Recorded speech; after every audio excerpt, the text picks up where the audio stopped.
It is Monday, the week of Thanksgiving. So, some of you that might be joining may already be on vacation, or maybe you only have a couple days left this week. I decided to do what I call an online-a-thon. So I'm going to give a couple moments to see if anybody jumps on. I know this is on my Facebook page. It is also on the BCC Evolution page and on YouTube. So wherever you are watching, thank you so much. If you want me to be able to see your comments, you do just have to give StreamYard permission, but I'm going to pull up Facebook to see if anyone is going to leave comments over there too. So what do we have planned today? What in the heck? What is an online-a-thon? What am I doing? Why am I here?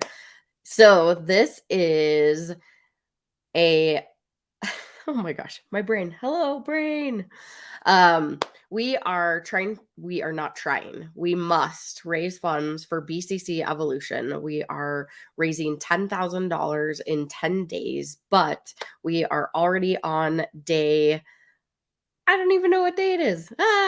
We're already past the first couple of days. So I decided to do an online-a-thon and really boost up the donations that we're getting, and really one day, see if we can knock it out in one day. The reason why it's so important is because this will help us launch and get everything rolling for our 2 mental health education programs that we're doing currently. So Break the Cycle of Trauma, which is for adults, and then there's a youth version, or one that's specifically designed for middle school students. So that's what we're doing here today. And we've already had 5 donors. So thank you so much to all of you that have already donated. And what we're doing today is we have some incredible guests. I am so excited for these guests to be joining me. They are specialists in their world. They have had their experiences with mental health challenges, and they are my brilliant, brilliant friends, and I'm really excited to bring them on. So the first one that will be joining us in about an hour. So this is going to go from now until about 12:30. And the reason why I did it that way is because I really want you to get the full impact as to why we're doing what we're doing.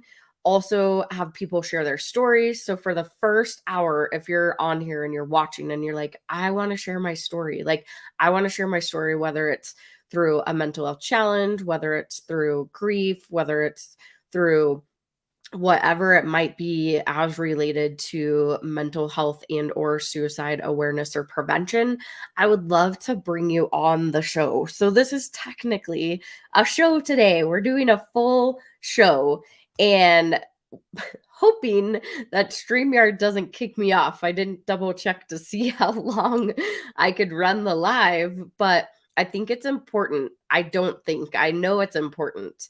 And there's a lot of emotions that are coming up for me, especially related to people who are judgmental. And the reason why I say this is just because there is a particular person that I really thought was much more aware of how they were showing up in the world and allowing other people to have their own experience. And I think that over time, what I have learned is that everybody has their own journey. Everybody has their own experience. And I can't tell you how to live your life. I also can't tell you how your journey should go. We really need to allow people to have their own experiences and have their own journey, whether it's through grief, whether it's through loss, whatever it may be. That is your own journey, and nobody else can tell you how to have that journey. So having much more awareness around this space, and whatever you choose is perfect for you, because I, again, will have a much different experience than you have, and you'll have a much different experience than I have. And I think that it's only fair to allow people to have those experiences. And that could be through life, that could be through business, that could be through faith, that could be through whatever that experience is for you. But I think that first and foremost, we need to allow people to have their own experiences. And that's just like some of the energy that has been coming up for me. And I don't know if that helps you or not, but I hope that if you are going through your own experience or you are going through your own journey, that you allow yourself to go through that journey and not let other people's opinions and or their advice to steer you away from your journey, because it's yours, it's not theirs. And if I choose to watch or participate or follow different people, then that's my choice. And it's not really your choice to tell me not to, right? So that's where I'm going with all of this. And so that's why I would love to have anyone here. So we have about an hour before my incredible friend Greg Trico is going to jump on. I have known him since, man, what, seventh grade. And he is now on Broadway with the Hamilton cast. And he has graciously agreed to coming on and telling his journey through grief and loss, and then also singing for us. So that is super amazing. I love him to death. He has been an integral part of my growing up, and he was like the guy that everybody in middle school wanted to date.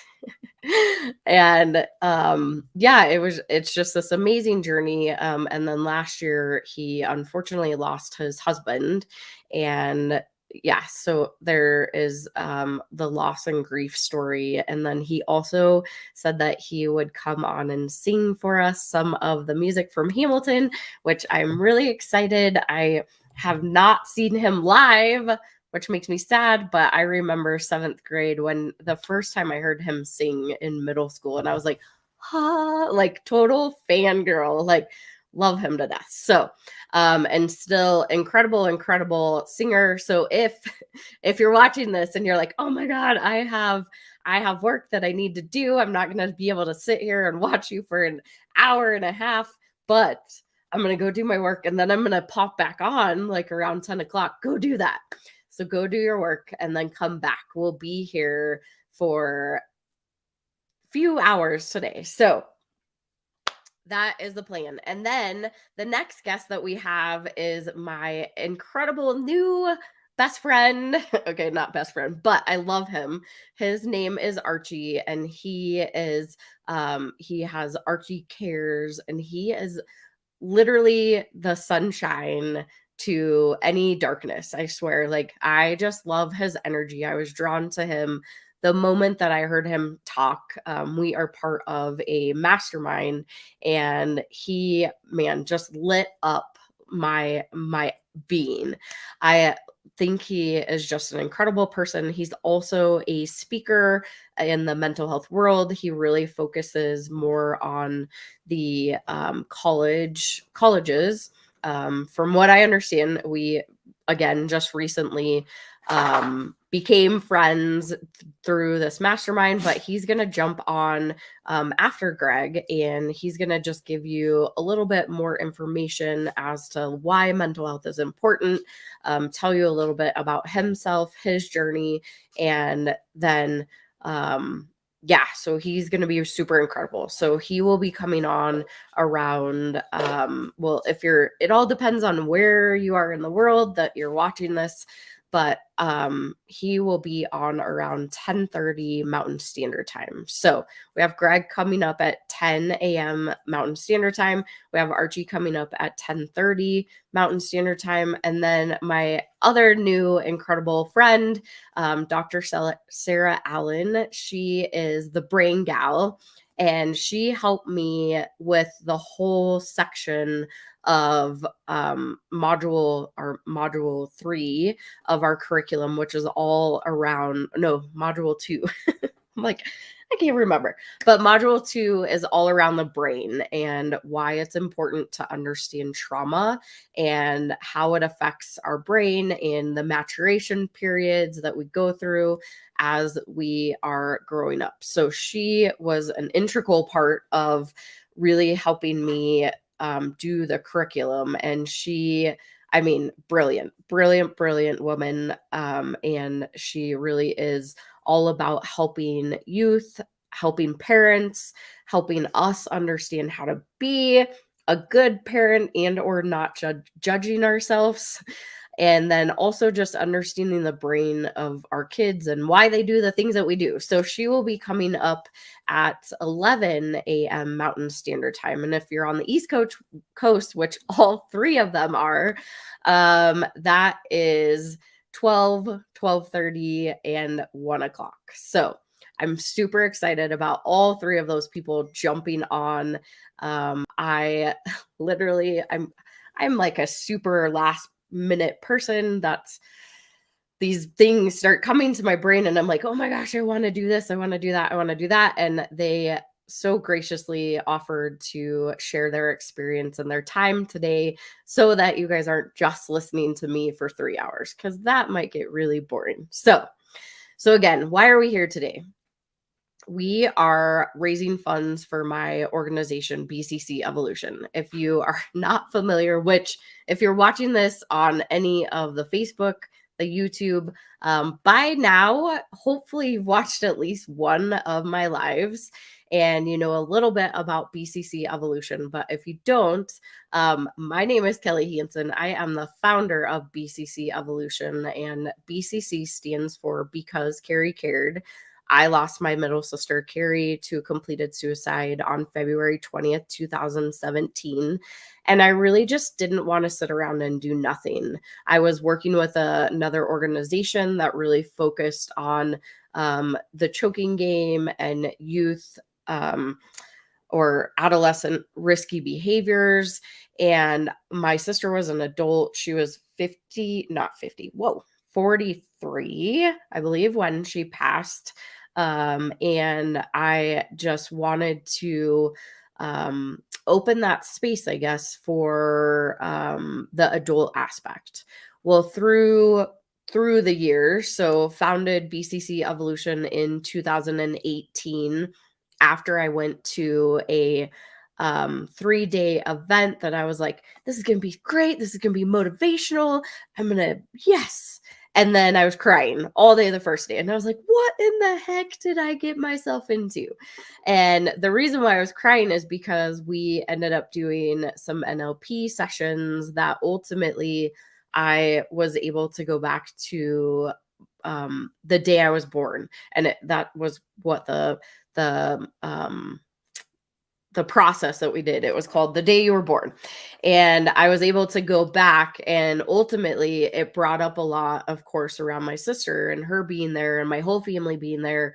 And because at that moment, my mom and my dad were still married, and all of my sisters. So I have 4 sisters, 2 for my dad's, 2 for my mom's, and then they got together and had me. So all of my sisters were there, and specifically Carrie being there. And really, I didn't even know that I needed to forgive her and forgive myself. And that was a huge, huge, huge realization for me, because I was holding on to, well, not really holding on, but I was merely just surviving the year before. I was just going, keeping myself busy with work, with my son, who had also had seizures, and like at that time, my new boyfriend and his family, and just really like keeping myself busy as much as I possibly could, and not trying to think about what had happened, because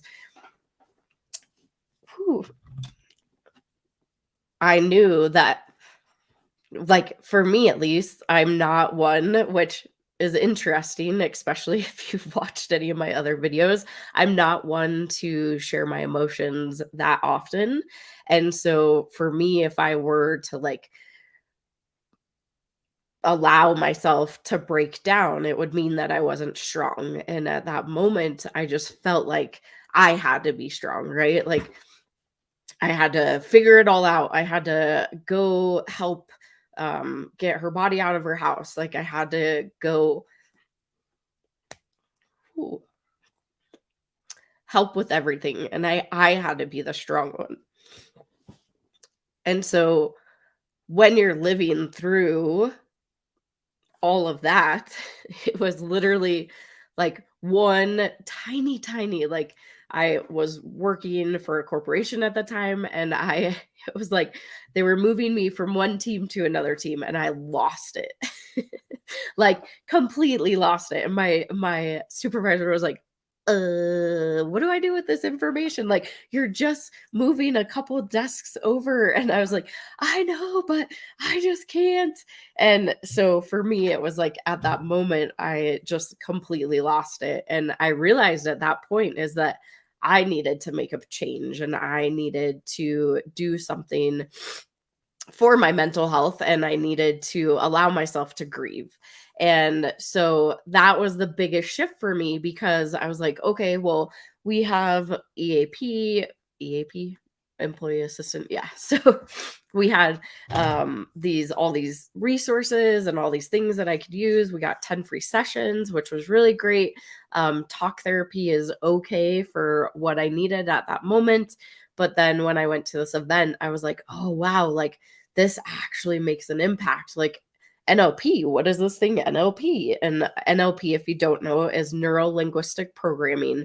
And it ultimately just gives you more choice, more wholeness, and allows you to understand what you're going through and works with your unconscious mind versus your conscious mind. So bringing all those things to your conscious mind that weren't conscious before. And so when I was able to finally do that, I was like, oh, wow, forgiveness. Like, what? Like, that's what I needed. I needed to forgive her. I needed to forgive myself. And through that, I met some really brilliant people, and I was so gung ho on the suicide prevention aspect. Obviously, because that's how my sister died was by suicide. And so I was hyper focused on that side, but realizing that through this experience and going through this 3-day seminar, I was like, I want to do something. I want to do something different. I don't want to just sit around and do nothing because if I can help at least one family not have to go through what my family went through, then that is all that matters. And so what that means is that I was like, I want to start a nonprofit, not knowing anything that I was doing. And I definitely was like, I want to do this. I want to do this. And so I wrote it down as a goal and I shared it at, I went to this mid-year retreat and I shared it. And I was challenged by the person who ran it. And he was like, then do it. He's like, well, how much do you need to make this happen? And I was like, well, it's anywhere between usually like $800 up to $1,000. And he's like, well, I'm going to challenge you to raise that in 24 hours. And I was like, what? You want me to do what? And so he's like, I'll throw in $100. And then a couple other people chimed up, I'll throw in $100. I'll throw in. And I was like, holy crap, this is actually happening. Oh my gosh, like this is my dream. This is what's happening. And I raised the funds within 24 hours and it was like literally mind blowing to me and incredible all at the same time because I knew at that moment now I had a platform to be able to save lives. And I had a platform to be able to have people speak their truth. And I had a platform to celebrate my sister's life. And so for me, that was huge. Fast forward a little bit. So I was working for a corporation the whole entire time that I was doing BCC Evolution starting in 2018.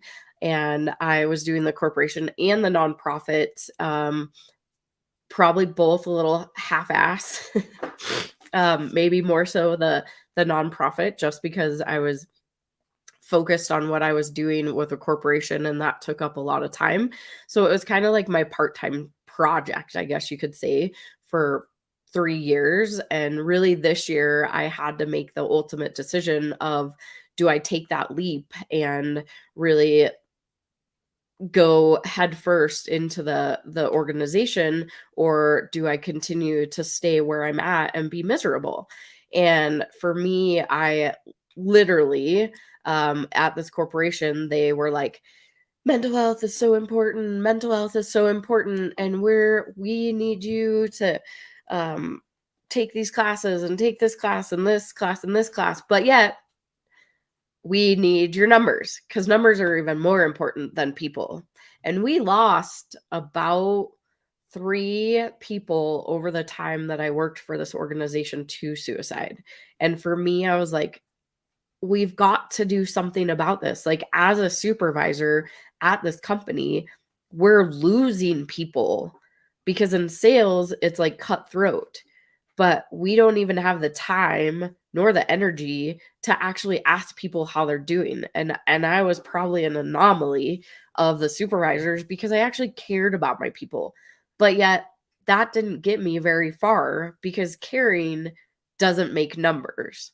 And so it was really hard for me, because I felt so imbalanced and I was so misaligned with this corporation, that I was like, at one point in time, I mean, I had been with them a total of 10 years before I left. And at one time, like, it was very much in alignment with where I was at.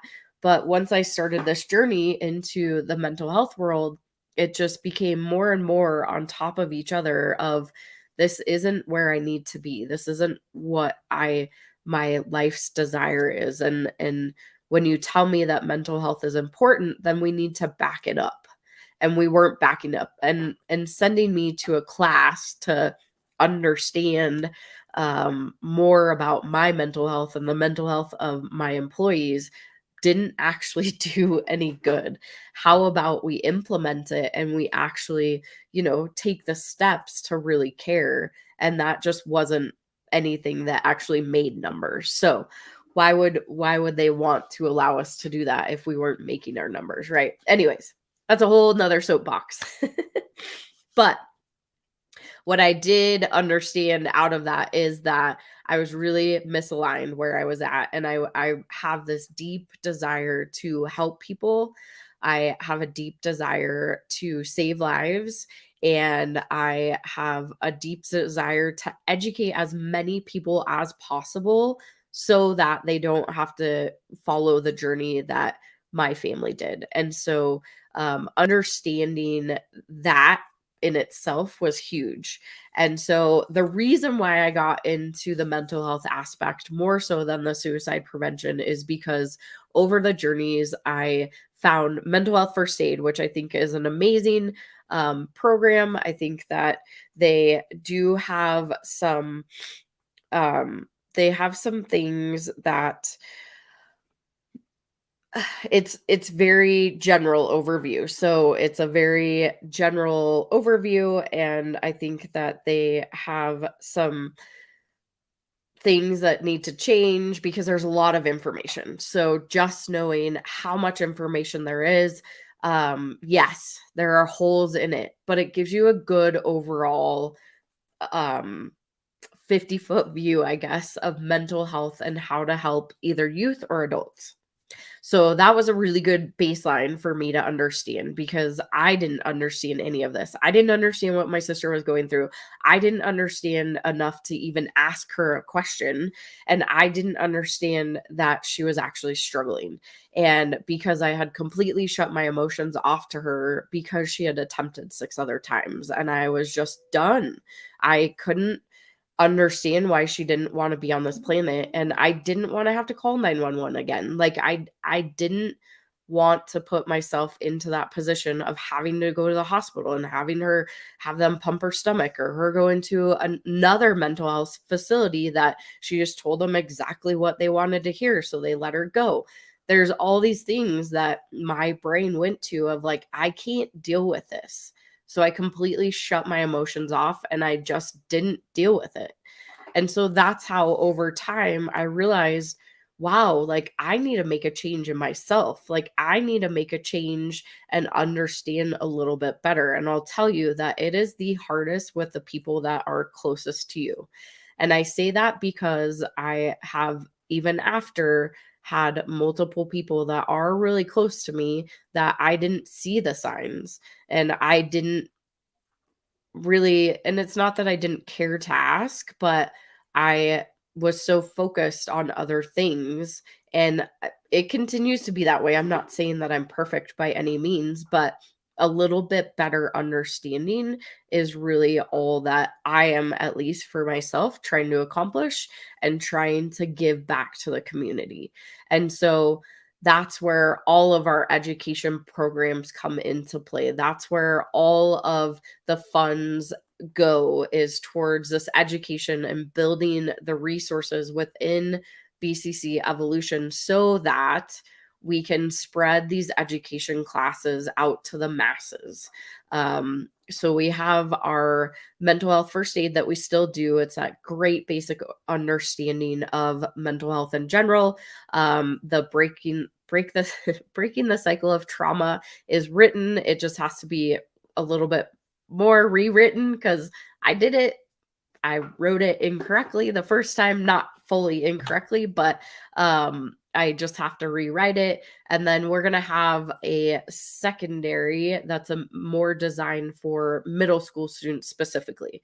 And here's the reason why I say middle school, because if you don't know, which if you've been watching any of my stuff, you probably know, but suicide is now the number one leading cause of death for ages 10 to 14.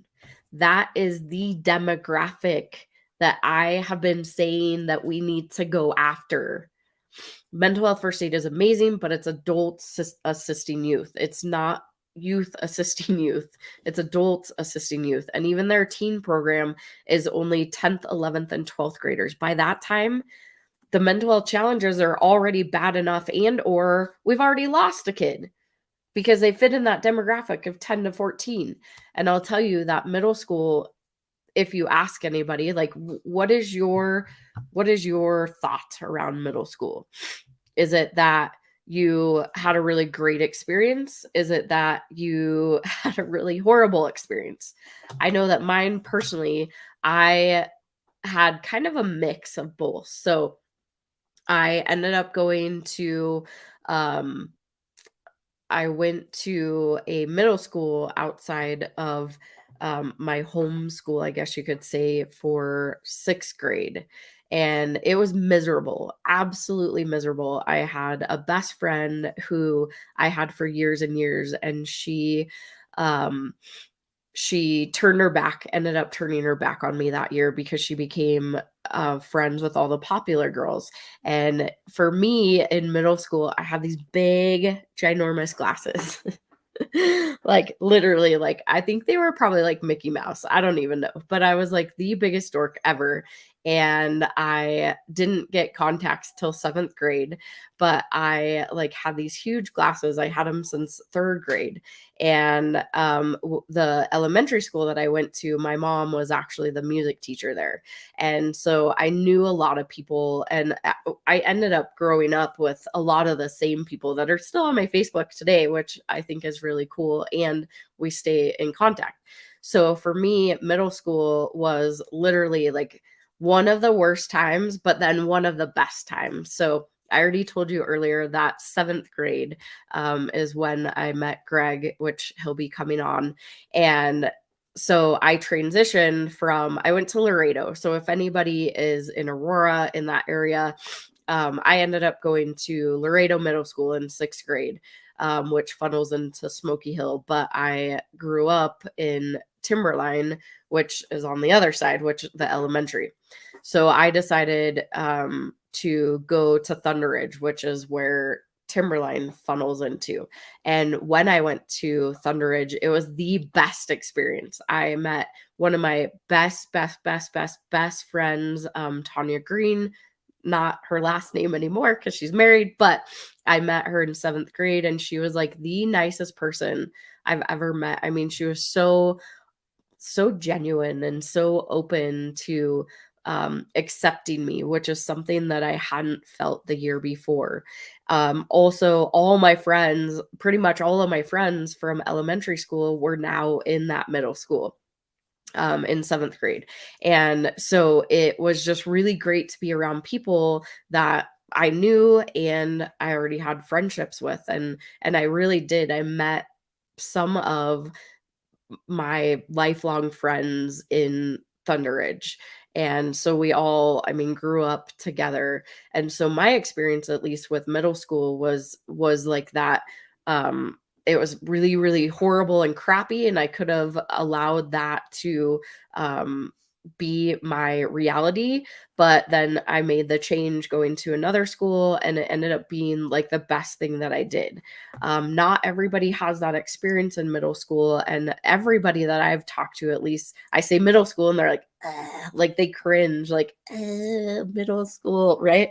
Because it was either the worst experience or the best experience. And I'll tell you the reason why is because as that age range, you have so hormones are starting to like take over at this point. You have no idea what's going on in your body. You either have your best friends or you have no friends, and the experience can be very different depending on where you're at within that range. And so all these hormones going through your body, and then now you have acne potentially, you have glasses, or maybe you go to contacts like I did. You either have really nice people or really mean people, and it's just all of these things going through our body that we just don't understand. And so that's where the experience of middle school comes in. And that's why I always say it could be a good experience, it could be a bad experience. It all just depends on what your experience is. So that's why this demographic really is the most important to go after, because their experience is so different, and now they have all of these hormones rushing through their body and they're not sure what's going on, and then you add mean people on top of it. Like that's not helpful. And so knowing that that demographic 10 to 14 is now the first leading cause of death. Suicide is the first leading cause of death. That's over car accidents. Car accidents have mostly been the number one cause of death for all demographics, all ages, but now it's the first leading cause of death. That's not okay. We need to give them resources. We need to give them tools. We need to give them the understanding of how to be helpful versus hurtful. Probably not a word, but that's the word I use. And how all of these things that are going on throughout their body actually affects their behavior. Because, and this goes back to the NLP that I was telling you about earlier, we take an event. So if you don't know already, I have my master practitioner certification in NLP, because that is what it was the most powerful thing that I've ever found that has helped me personally. And so I have made the choice I got my practitioner certification last year, and I got my master prac this year. And then next year, I'm actually going to get my training certificate so that I can eventually train it, because it has been that big of a powerful tool. I totally just said that weird, but it's been so powerful for me in my life. And so that is why I've chosen to go this path. So with NLP, what happens is we take in this event into our brain. So if you're thinking about your brain, we take in this event, and then all of a sudden the event comes through, and then it runs through all of our systems. So all the different systems that are within our body. Then it goes through then we're going to delete, distort, and generalize the information that's coming in, because our brain can't actually absorb all of the information that we're taking in. So it will take in portions of it. And it's like, I know the saying, like, if you're like talking to somebody and they don't hear anything that you're talking about, it's because they've now deleted and distorted what you're saying, and they've generalized it into what they believe you're actually saying. So we take this in, And then it affects our, so if you're visual, kinesthetic, or auditory, so then it's going to process through that system. So like for me, I'm a feeler, I'm kinesthetic, and so it'll most likely come through and I'll feel it. And then it affects my physiology. So if it's like sad for me, I'm going to probably like feel really sad. If it's happy, then like I have this big energy and my physiology is going to change. And then it goes into your state, so which is still the same. It's like your body and how you respond to things, and then it outputs the behavior. So whether that becomes like angry, like you're like, I don't like what you said, or if it's like, oh my gosh, I'm so in love, right? Like whatever the event is, that's how the output goes. I wonder if I can actually pull up, I have a diagram which may help you see a little bit better. We'll see if I can pull that up. I do, however, want to show you, all right, why we're here first and foremost too. So, yes, let's do this really quickly because you're going to be here for a while. I do see there's comments on here. Hey, Jesse. And Rosalie, I don't know who is actually watching, but again, if you give StreamYard permission, I can see like I could click it up here and have viewer have your things pop up. If you're on here and you're like, dude, I want to jump on and I want to tell my story, we have another 30 minutes. So whoever is actually watching, I can't see who exactly is except for on my Facebook. So, and again, you could be watching from, let's see if I can, let's see here. So you just have to give, again, StreamYard permission to show your comments. I don't know how to do that though. Probably doesn't help that I don't know how. All right, so here we go. I'm gonna share this here with y'all. So why are we here? Because all I'm doing is telling you all my stories. And I really want you to understand why we're here, what we're doing. Yes. All right. So here is what we're doing. So we are ultimately, because I have about 20 minutes before Greg jumps on. And so we are ultimately trying to raise funds for BCC Evolution. So all you have to do, this is like the easiest part, is text BCC donate to 44321. And we can actually see your donations come in live, which is super exciting. And I probably should have put this up even earlier while there might have been a few other people watching. So, but all you have to do is text to donate and or find the link in the comments. So I'm going to drop it in, I'm going to drop it in the comments on wherever you might be watching. And then you can actually go to this link. It's all secure. Again, that's the whole purpose here is we are raising funds to launch and finalize all of our education programs.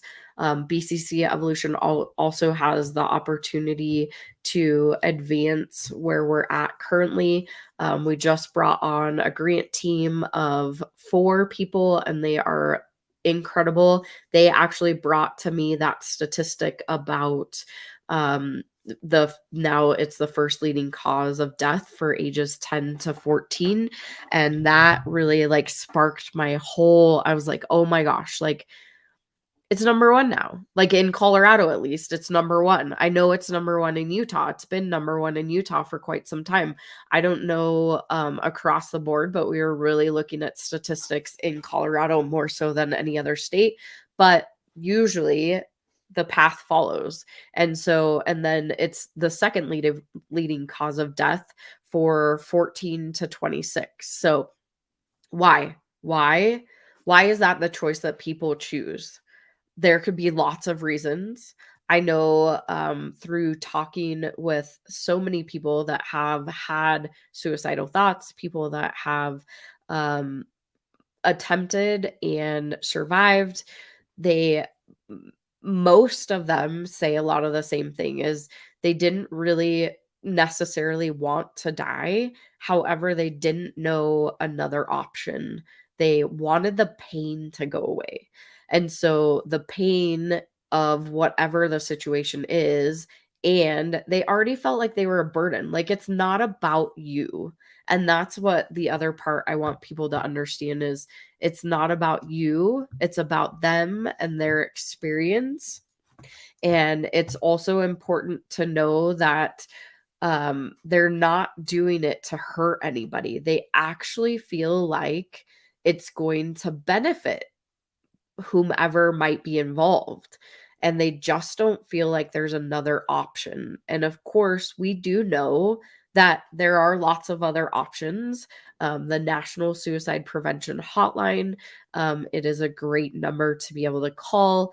You can call your local emergency. The key point to that one that I learned recently is, if you are calling because or for somebody else, make sure you let them know to send out the crisis team, because the crisis team are trained for this type of emergency. And if you get somebody out there that is not specifically trained, it could go bad versus go good. So that is my biggest tip that I learned, is that you should always ask for somebody that is trained specifically for crises, and then they can send them out. Not all counties, not all states, not all cities have that in place, which I think would be really important for us to implement across the board. But we're getting there, and it's coming to fruition that we need these services, and it's absolutely something that we need to do. So that's why mental health education is so important. And the more awareness that we can bring, the more conversations we'll have, which ultimately breaks down the stigma and allows people to speak their truth. And who doesn't want to not be able to speak their truth? So this is why we're here. We're here to raise funds for BCC Evolution. Our goal is $10,000, and that will again go to our education programs. It also goes to multiple other opportunities that BCC Evolution has to be able to advance our services and advance our footprint across the board. So that's where the funds will go. And you can again text BCC donate to 44321. The caveat to that is you do have to click the link that they send you via email so that you can actually do the donation. Some people text it and then they're like, well, I thought I just text, but you have to click the link that will actually get you to the portion that you can donate. So that's why we're here. And again, if you're donating now, this is a live monitor. It'll actually pop up once your donation goes through. So I know there are at least 2 people that are watching right now. If you can, in the comments, if you are watching and you're like, hey, I have a story that I want to tell. Again, we have about 15 minutes till Greg jumps on. And so if you're like, I really want to share my story, let me know in the comments, and I am going to be watching them. I'm looking at my other screen. So not that I'm not looking at you. I am looking at my other screen. So, and I did drop actually, let me make sure I have it over on the other side too, because I have this listed on my Facebook. I also have it listed on, or you're viewing on the BCC Evolution page. and let's see here, and on YouTube. So wherever you're watching, thank you for watching. All right. Oh, see, I can I just made a comment. See, I can show it right here too. If you haven't used StreamYard, it's a pretty cool little online platform for streaming. So, alrighty. And did you know also, I mean, Giving Tuesday is coming up. So next Tuesday is Giving Tuesday. And whether you choose to donate to BCC Evolution or another organization, I would highly recommend that you have a charity fund. And it could be something small, it could be something big, but choose a charity of your choice to actually donate on the 30th of November.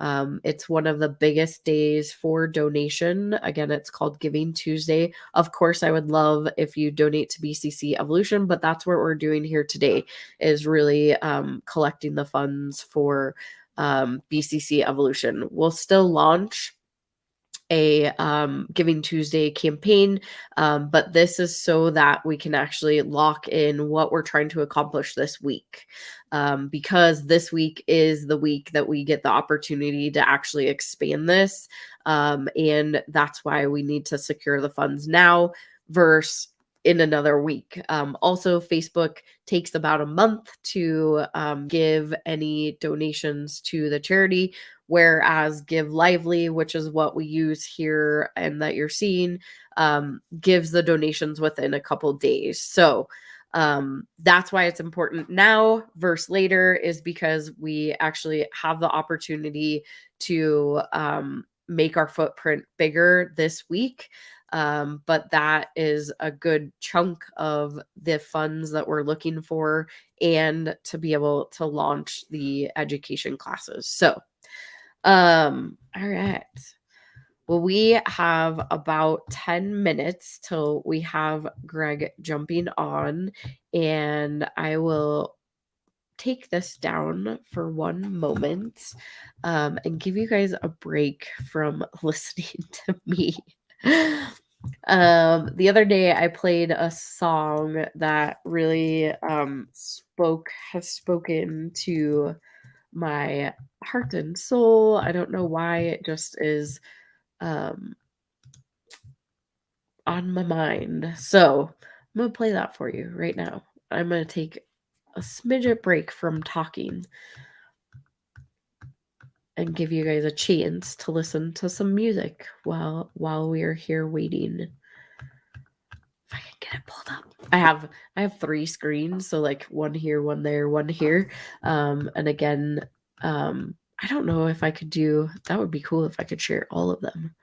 Let's see how many screens I can share at one time. All right, let's find, okay, so there's one. They say that you can have up to 10 people at one time on this platform. See if it's true. Oh, there's different ways. Oh yeah, picture in picture. I know you're all sitting here thinking that I'm silly. All right, a little song for you.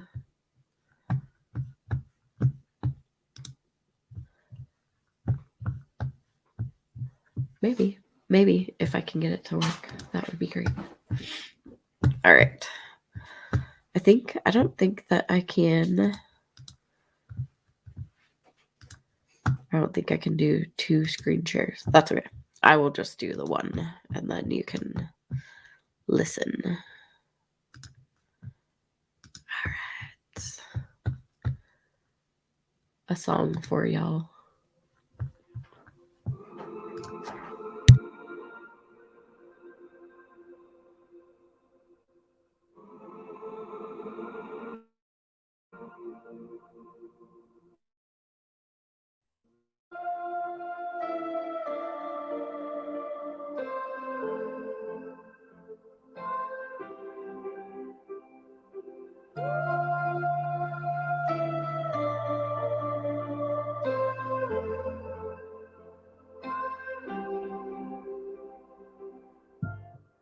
How did we get here?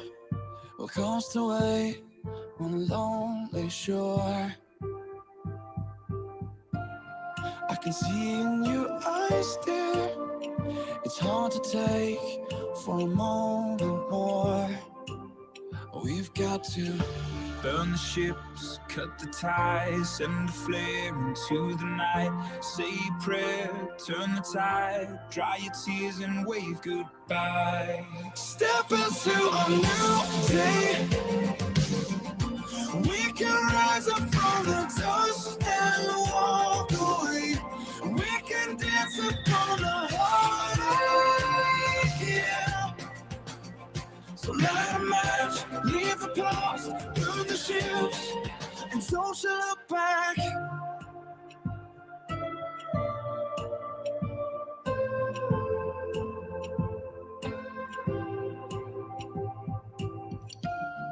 Don't let it arrest you.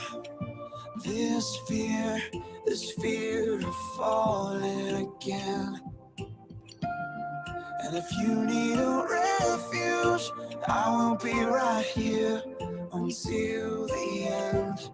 Oh, it's time to burn the ships, cut the ties, send a flare into the night. Say a prayer, turn the tide, dry your tears and wave goodbye. Step into a new day. We can rise up from the dust and walk away. We can dance upon the heartache, yeah. So light a match, leave the past, burn the ships, and don't you look back.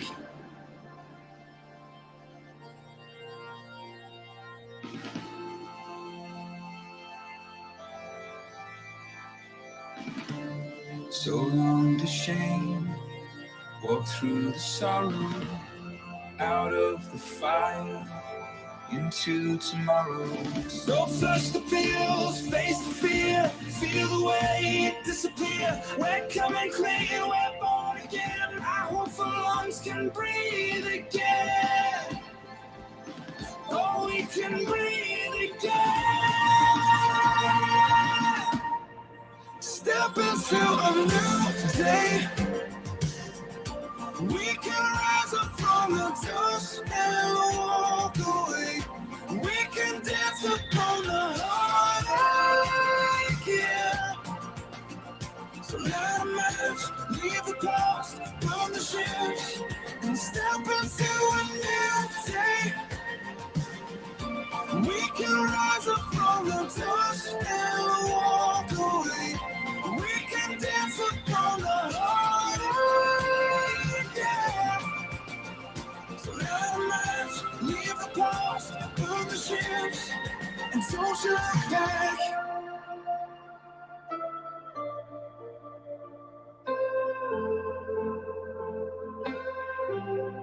And don't you look back.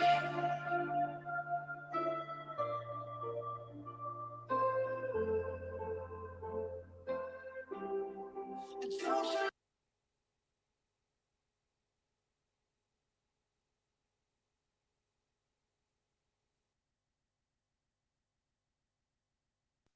All right. I don't know. Like doubled up on sound there for a minute. That was very odd. All right. Oh, now I can hear myself. That's why. Because I turned on YouTube, and when I pulled up YouTube, it went to the live, and I'm like hearing myself. So that was really weird. Anyways, all right. So Greg just texted me and said that he's gonna be like 5 minutes late, which is totally fine. So with that, I was just looking at where are we now? So let's share right here. Sharing. All right. So, again, why are you here? Why are you watching this? Why am I even doing this? Because we are raising funds for BCC Evolution. We have the opportunity this week to be able to launch this platform even farther than it is currently, utilizing a system that will help advance us farther than we have been able to reach ourselves at this point. So that's why we're raising the funds. All of our education programs, just so you understand, are virtual. We do them all online so that we can reach more communities, not just our own. Yes, we are in Colorado, based in Colorado. However, like our mental health first aid classes, we do those all virtually, which is awesome. I've had people from across the world join us.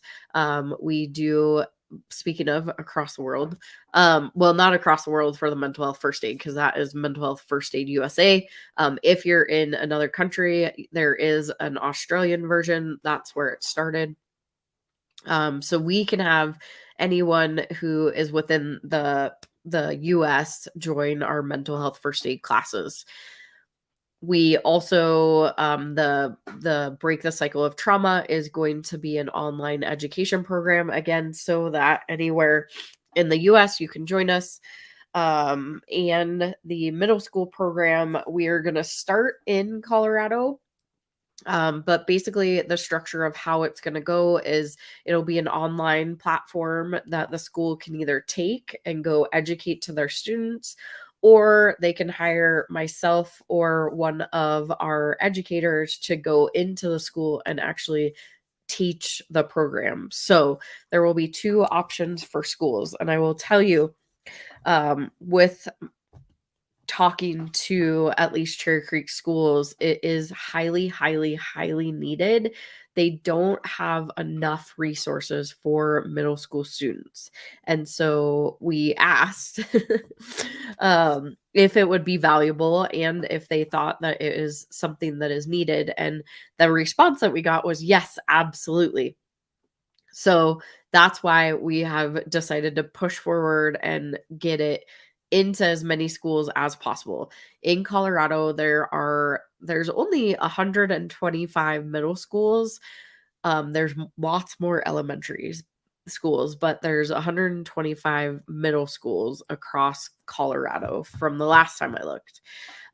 So we'll start there and then push it out to other states.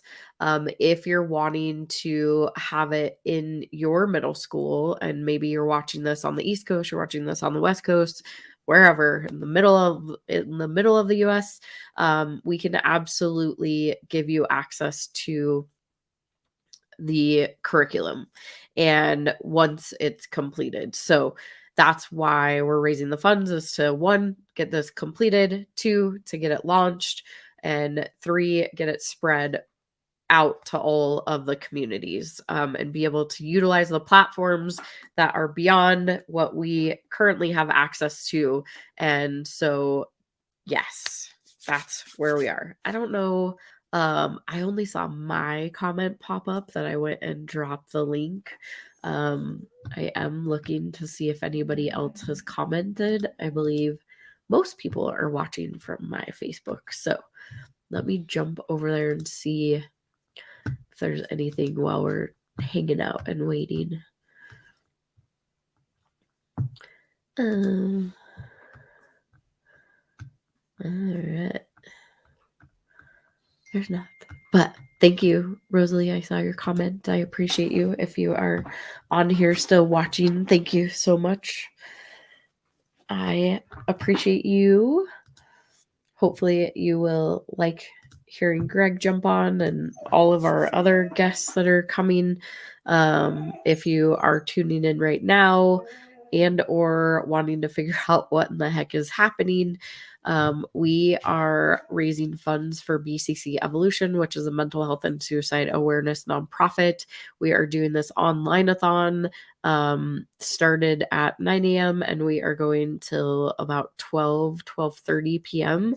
So looking to get donations. We have some amazing, talented guests that will be joining us here shortly.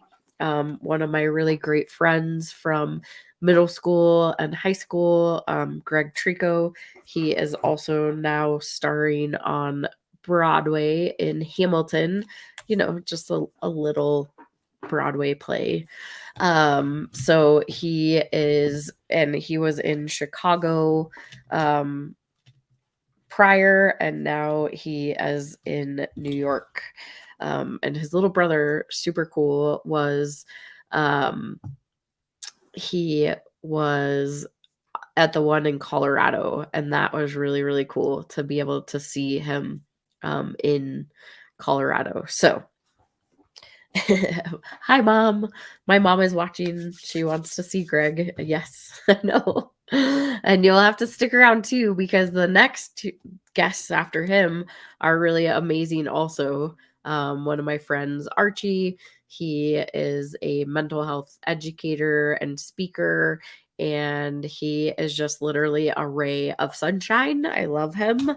And my other friend, Dr. Sarah Allen, she is she calls herself the brain gal, and she is just incredible with all things as related to the brain and adolescence. And that is more of her focus is towards adolescence and youth, and understanding how to be a good parent and how to benefit both your child and you, instead of it all being one-sided. So, all right, I'm gonna stop screen share. All right. So probably about 2 minutes, and then he'll be joining. Hopefully we'll have some people that are jumping on. Let's see if I can do some tagging of people. If we can get some more people watching, Tag your friends. Tell everybody all about it. He should be jumping on here shortly. So,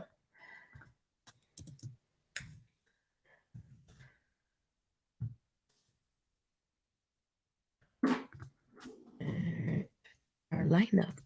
I'm adding the lineup too.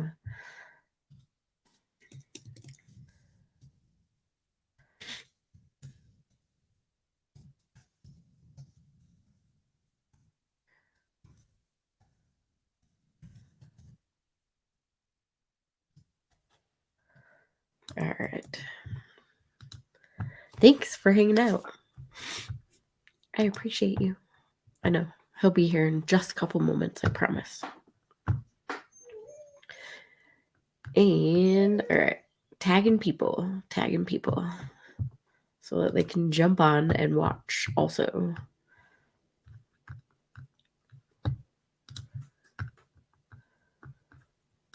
Tag your friends if you're watching. Tag your friends. Tell them to jump on so that they can see also.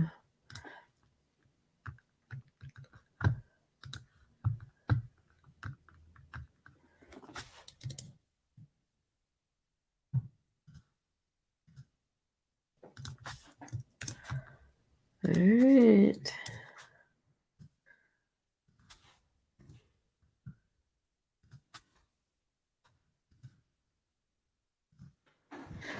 All right. So, I think my brain just stopped working. I was talking about all of the things and all of the things of what BCC is. Oh, and I totally went off on a tangent. But evolution is because we're ever evolving. So what we do inside BCC Evolution, we already talked about the education portion, but really it's creating the awareness around mental health, suicide prevention, opening up the conversation so that we can start breaking down the stigma, and education. So awareness, conversation, education. That is what BCC Evolution is all about. And again, bringing our education piece or our education curriculums to the community. Also, just being able to have those hard conversations, like who Who likes to have those conversations? Is there anybody out there that really likes to have the conversation about mental health? Not very often. There's not too many people that really, really love that conversation because it's awkward and it can be like really, just really super awkward. And so nobody likes to have those conversations, but they are important. They are more important than I can even explain. So, all right. He should be jumping on here shortly.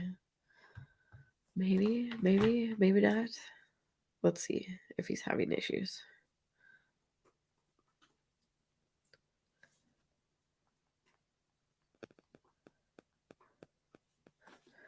And don't leave yet. There's still guests that are coming. They're gonna be awesome. I promise. Anxiously awaiting. I know. I'm sorry. These are our cool little mugs. If you have not gotten one yet, it says Love Life on the front and You Matter on the back. I think I only really have one of these left, but we have a whole bunch of the Warrior for mental health ones, which this shirt, if you haven't gotten your Warrior shirt, this is another thing that you can also get. So, all right, he's signing in now. I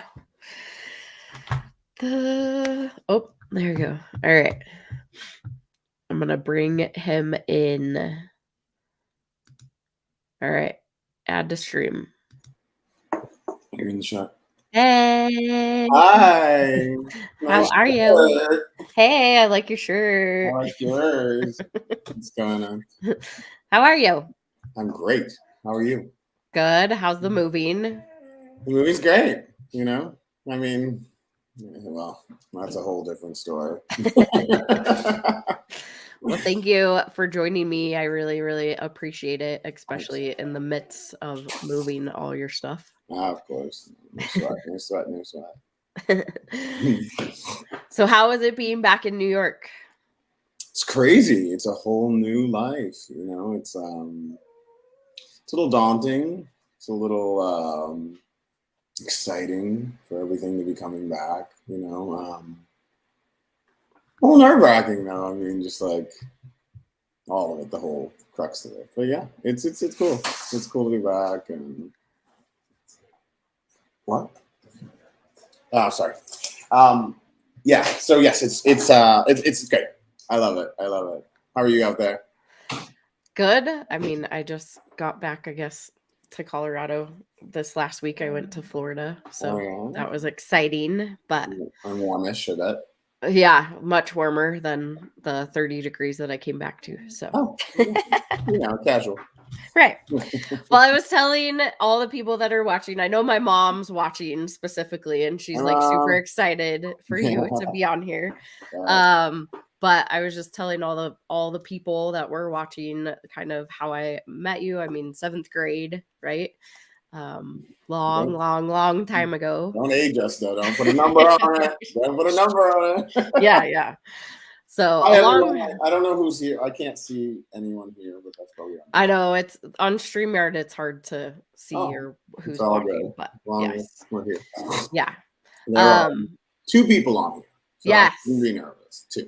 Right. The whole 2 people. Yeah. I know. I was like earlier, I was like, okay, well, if you have to go do work, make sure you go do that and then jump back on because there were quite a few people that were watching earlier. So maybe they'll watch the replay and that's totally okay too. So cool. I'm fine with that. But I wanted to bring you on because you have traveled the journey of grief and loss. And I know that your story is really important. And so I wanted you to just share with, I mean, you also know my family for a really long time. You knew my sister. So whatever comes to your heart that you want to share, and I'll let you take it from there. Oh, Carrie. Sweet Carrie. Besides you and your family and our connection and all of that, it really pulled on my heart to be a part of everything that you're doing, because I think it is just so important when it comes to dealing with grief and dealing with, just loss in general. I'm in the thick of things. I'm moving from this apartment right now, which I lived in for 18 years. And so it's tough, like nobody can prepare you for that. Nobody can prepare you for, how does one's heart prepare for situations like that? I had it really hard because my husband passed away from a glioblastoma in January, right before the pandemic. Thank God. He's that type of guy that was like, oh no, I'm out. Like, no, we're not doing this. Like he's that guy. I had no idea why it was the time, but now I definitely see why. And so then we were thrust into this pandemic where, as an actor, I know we all lost our jobs or we all moved remotely, but I entirely lost my job, my creative outlet, my home, my city. I lost everything. And the gritty, gross part about all of this is it was pretty bad. I'm coming around to it, to like know that, to say to people that it can get bad, it will get bad, but I'm on the other side of something right now that I can see the light at the end of the tunnel. You know what I mean? I can see that it does get not better, but it gets easier. But I think it's very important, especially when we're dealing with like mental illness and grief, to let people know that there is that light, even when it feels impossible, even when it feels so large. And it is okay to feel those feelings. I suffered a long time with just the idea of like guilt about my grief. You know what I mean? Nobody can put a time on it. For example, excuse me, there's a gentleman in my cast, and he lost his daughter the November before I lost my husband. And, I think the structure of just your life is how you deal with grief. He had something to live for. He had another child. He had a wife. He was starring in a hit musical. And his daughter gradually passed away, whereas my husband's was pretty quick. So I think that we have to give ourselves grace around the circumstances of our personal circumstances. You know what I mean? He was able to get back to work and just be, normal, not normal, next to normal. Whereas I wasn't. And it took me a long time to realize, I said to him, how do you do it? How do you do it? And he was like, I did it the way I did it, and you're doing it the way that you do it, because there's no right or wrong way to grieve because of these personal circumstances. Do you know what I mean? And so I really had to like dive into that. With me personally, like I had some, like coping mechanisms, some habits that formed that were destructive just to my soul. I'm being completely candid.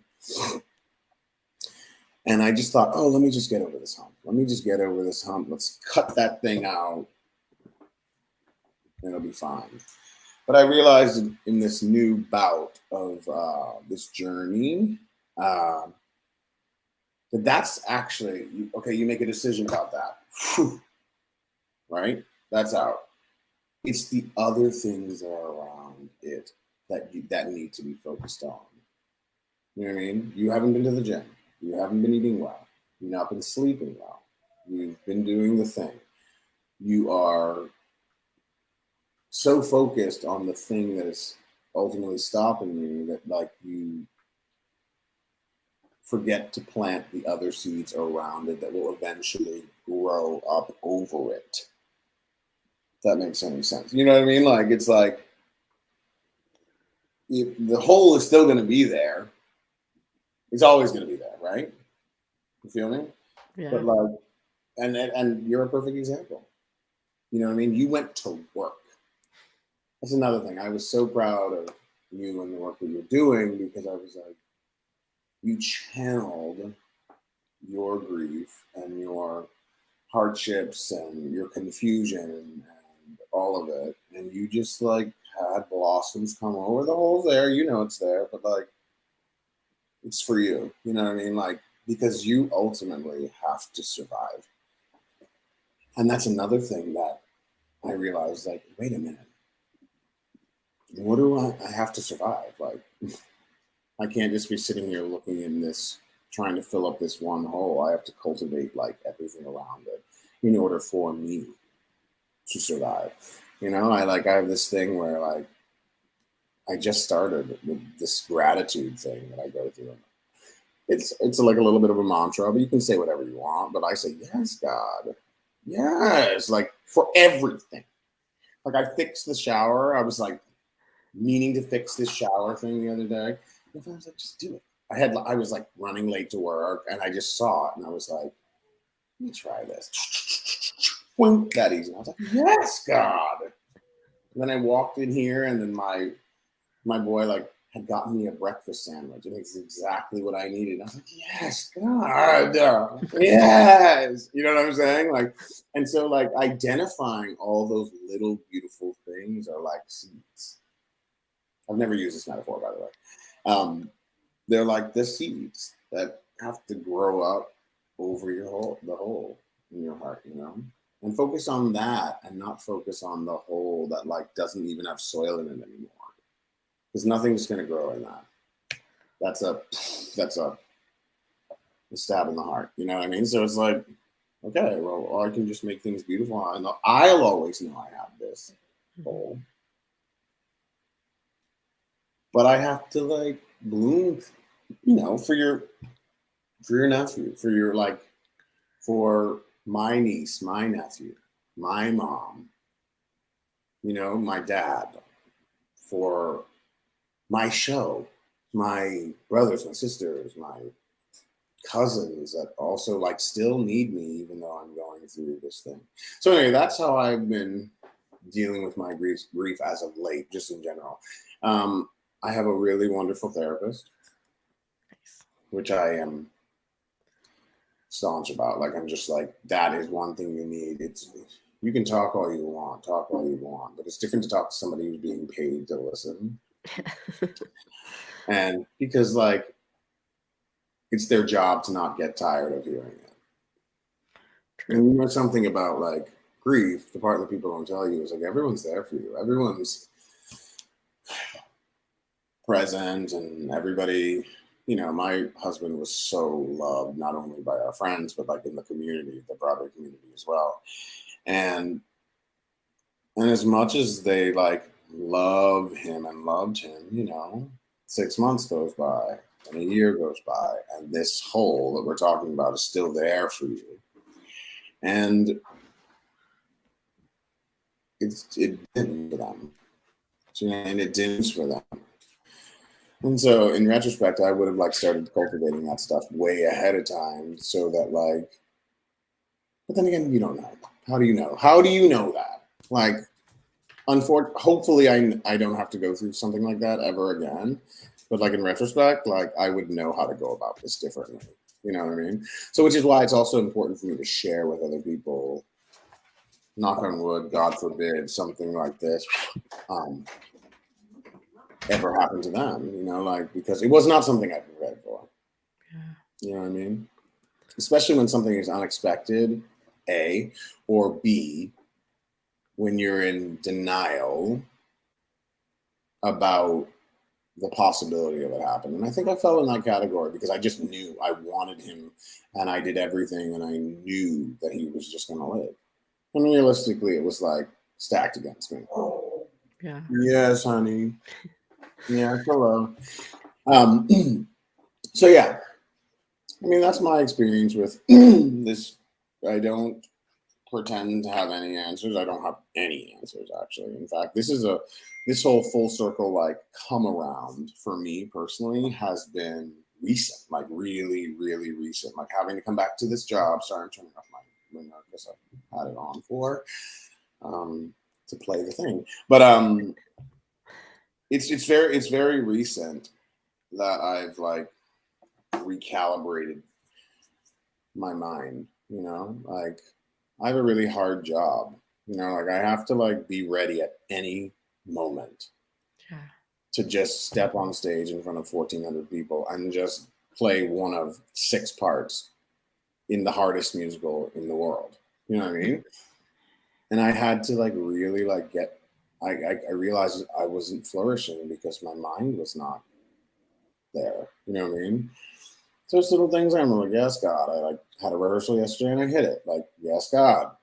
Or like, look at that. You know, whatever it is for you to count the little blessings, the little turns in the corners and things like that.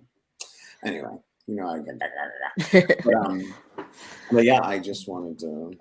So that is my experience with grief and figuring out how to. I'm also on like another thing that I think people are like scared of, and I don't know if this is a controversial topic, but I don't think it is. But like for me, like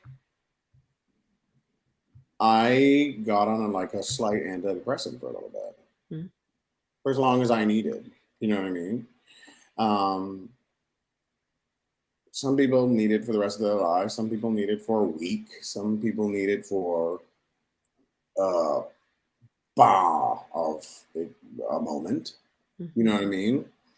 I mean, I have a drug that I take that is like I take it whenever I just am in a moment. You know, like which is not very often. You know what I mean? And then sometimes you take something every day. But I feel like there's also like a little bit of a fear just in general about things like that. So I recommend like, you know, trying all the help, you know what I mean? And seeing what works for you. Yeah, that's part of my journey. Anyway, yeah. No, I love what you said as far as like building up, right? Like you have this hole that you're ultimately trying to fill. And I think that one of my friends said it best is that you never get over it. You just learn how to grow forward. Mm-hmm. And so really the cliches of people saying, we'll get over it. It'll be fine. Like, oh, and you're going to go through these steps of grief. Like everybody has their own journey that they follow. And so it's really, how do you respect that journey? And then also, like you said, you'll never actually get over it. You just learn how to grow forward in a different manner. So yeah, I'll grow upward. Grow upward. I like that too. Yeah. That'll always be. I always say I'm probably gonna get a tattoo that says Northeast. So you're always going up, out and forward. You know what I mean? Yeah. So yeah, that's amazing. Well, I'm glad that things are starting, to shift a little bit. It takes time and everybody processes things differently. So yeah. I'm glad that things are starting to shift for you a little bit so that you can be the best version of yourself every single day and with the audience, because we need you. This world needs you. Thank you. And I say that to everybody too. Like I wish everybody, you know, the best in their personal journeys. You know, please remember, nobody can tell you how to do it. Absolutely. It's the most important thing. Yeah. Well, I know that you said that you would sing for us today, which I know very excited. It's very early. It is very early. Well, it's like 10 o'clock where you're, or 12 o'clock where you're at, right? You know what we call it? I walk into the theater for a 2 o'clock matinee and I say, good actor morning. Because like, who's up at 10? Who's up at noon? Like, you know, after we have like, we're about to go into like a holiday. We're doing 2 on Tuesday, 2 on Wednesday, off on Thanksgiving, 2 on Friday, 2 on Saturday, and 1 on Sunday. Whoa. Yeah. Like, it's like, yes, I'm going to sleep until 12. Because, wow. Because, you know, the show is also like uber emotional. That's another thing. I don't know how many people out there know my show, but that also helped me, to be honest, like, because the show deals with some pretty heavy grief and like lost stuff. And it was very hard for me to like just like settle into what that actually was. And so I found this moment, like, in order to like honor him, that keeps me together every night in the show. Wow. And so, just on a general wash, you got to find those little things that are for you, that help you to get through. Anyway, so yes, let me see. Let me just test this and tell me if this is too loud. Okay. Yeah, I know when I went to go see Hamilton the first time, you're like, "You're gonna bawl," by the way. And I was like, "Okay, I'll get prepared." You're like, just so you know, you're gonna be crying. Right. I mean, I still cry. I mean, every time I watch it, I still cry. You know, it's one of those. Here, check this vibe, gentlemen.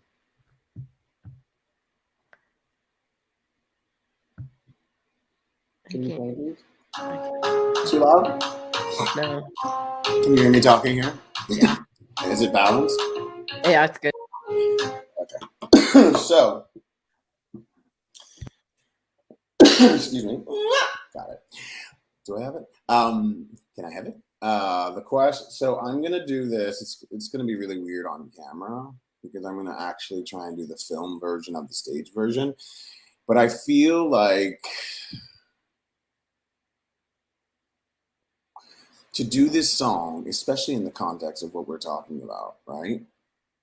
I'm gonna sing "Wait for It" from Hamilton. Wait for it is just this nebulous term. This is like just, what are you waiting for? Why are you waiting? So I feel like it's a disservice to like stand up there and like that's so lame. Like, especially when we're in this circle. So I'm gonna look crazy a little bit, and I'm gonna try and pull it back to the film version of it. Okay. And I'm gonna do it in full context, sitting down in a chair. Okay. Oh, sounds good. See Woo! if I can.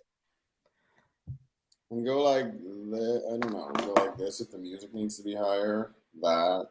Okay. Or like this if my voice needs to be louder.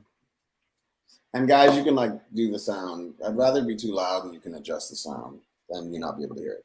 All right, here we go.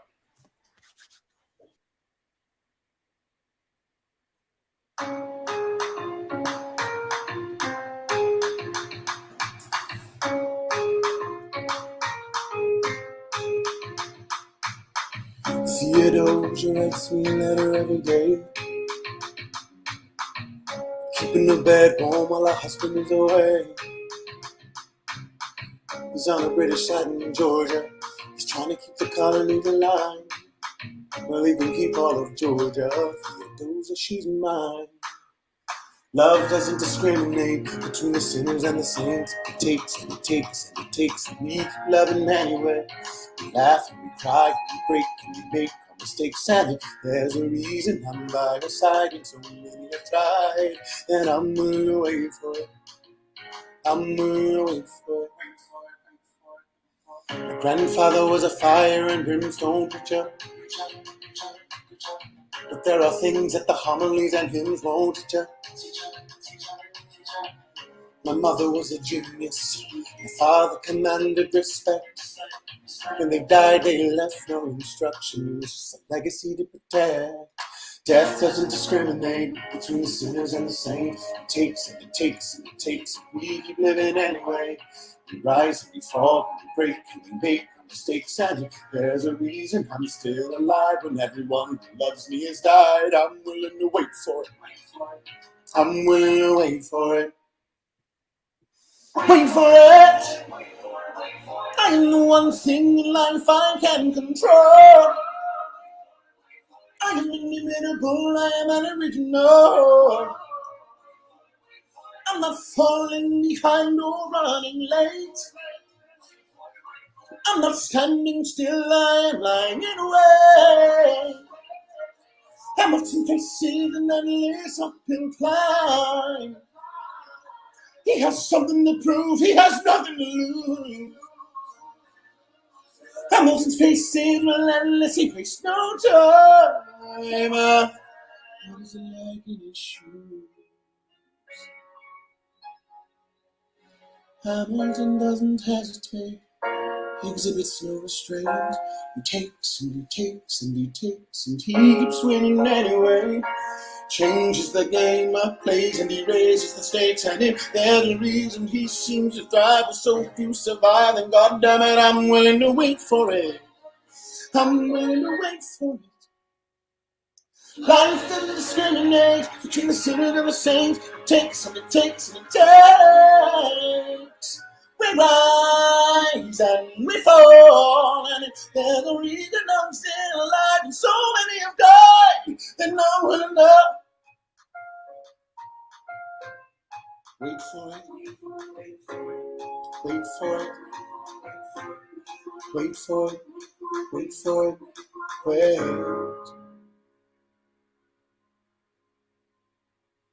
Yeah. Yay! That was awesome. That's called early morning vocals.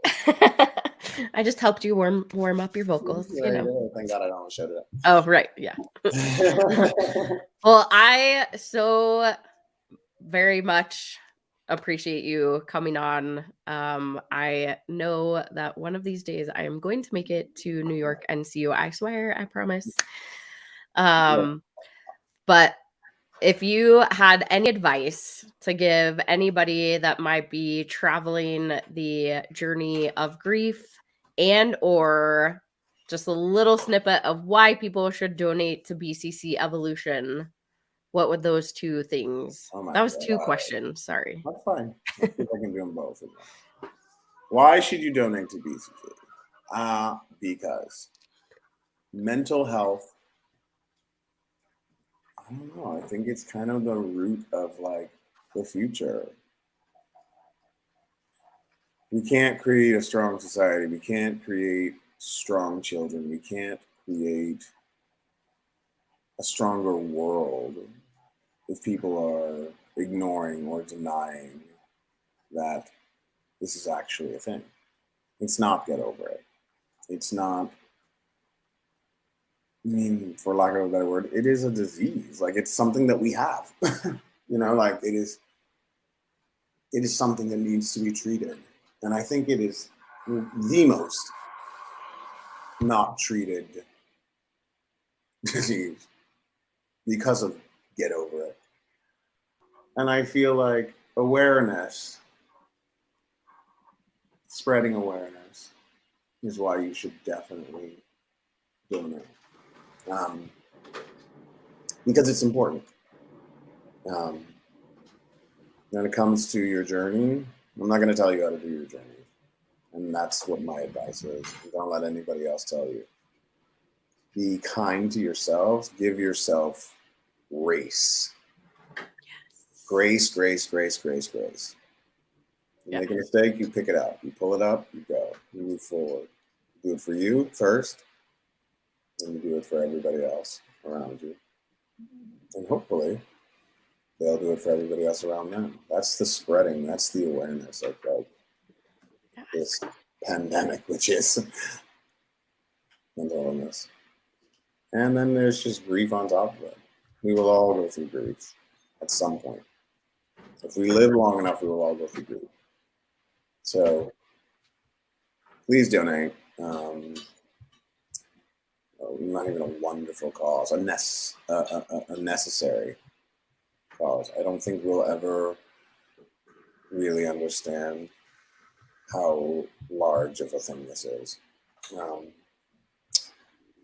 That's it. Cool. Well, I, again, appreciate you, and I'm so grateful to have you as one of my incredible friends. I am grateful as well. And you got to take a picture of you in that shirt and send it to me. I don't know. I thought I did, but I will, for sure. All right. I love you so much. I love you too, baby. Finish moving, Cheers. and I'll chat with you soon. Better. I don't know how to get out of this, so can you cut me out? I'll kick you out. Yep. I got pick me up. Bye. Okay, bye. All right. That was amazing. So that is my brilliant friend, Greg Trico, live from New York, singing for us. And now next I have Archie coming up. He is the feelings guy, and I'm so excited for him. So I'm going to just pull him in right now. I know. It's like magic. Oh, wow, we did it. Okay, that was a thing. It's a thing. Yes. I know. All of a sudden you're like, I'm in the show. Yes. Hi, Archie. Thank you so much for joining me. Sorry, we're running a little bit. No, it's fine. I got to see a song. I was texting you, but I know you didn't see it. Listen, y'all need to know. This man sang on the day his show is dark. Now, listen. There's not a chance in the world that I'd be singing on a day my show was dark, because we sing so much when you're doing 8 shows a week. So y'all need to know that was a treasure. That was a gift. That man was sacrificing some vocal. I don't know why I'd be singing it in the morning time too. He must love you, girl. That was a lot. That was a gift. I'm glad I logged on early to see all that. Yeah. I've known Greg since 7th grade, actually. Come on. Him and I dated like in middle school, but then and now he's gay. But that's, he was gay then too. But yeah. we were just trying to be other people. I did the same thing. So right. I understand. That's what my mom tells me too. Mm-hmm. Well, I am so grateful for you joining us, and I am just gonna let you, whatever comes to your hearts, talk to the audience about. So Archie, tell the people watching what you do and why you're the feelings guy. Yeah, sure. Well, first of all, it's a pleasure to be here. I'm happy to support this cause, because it is, as you just heard Greg said, one that we can never support enough, ever. I mean, there's 51 million Americans, if we're just talking about America, who have a diagnosed mental illness, and there are probably millions more who will never receive a diagnosis because they're not going to go to a therapist, because there's too much stigma, or because, like, in our religion, we don't do that. If you just pray, then it'll go away. So there's a lot out there, and there really is. I 100% agree with him that there is nothing we will ever be able to do to support enough. But that doesn't mean we just lay down and do nothing. So I am a mental wellness advocate. I'm an expert on feelings. So my jam is feelings and emotions, and how they impact all of us, not just those of us like myself who have a diagnosed mental illness. But to do the quick and dirty, I am a recovering IV drug user. So I'm a person living in recovery. I also am a suicide attempt survivor. So there was a point in my life where the pain was so intense that I attempted to leave this planet.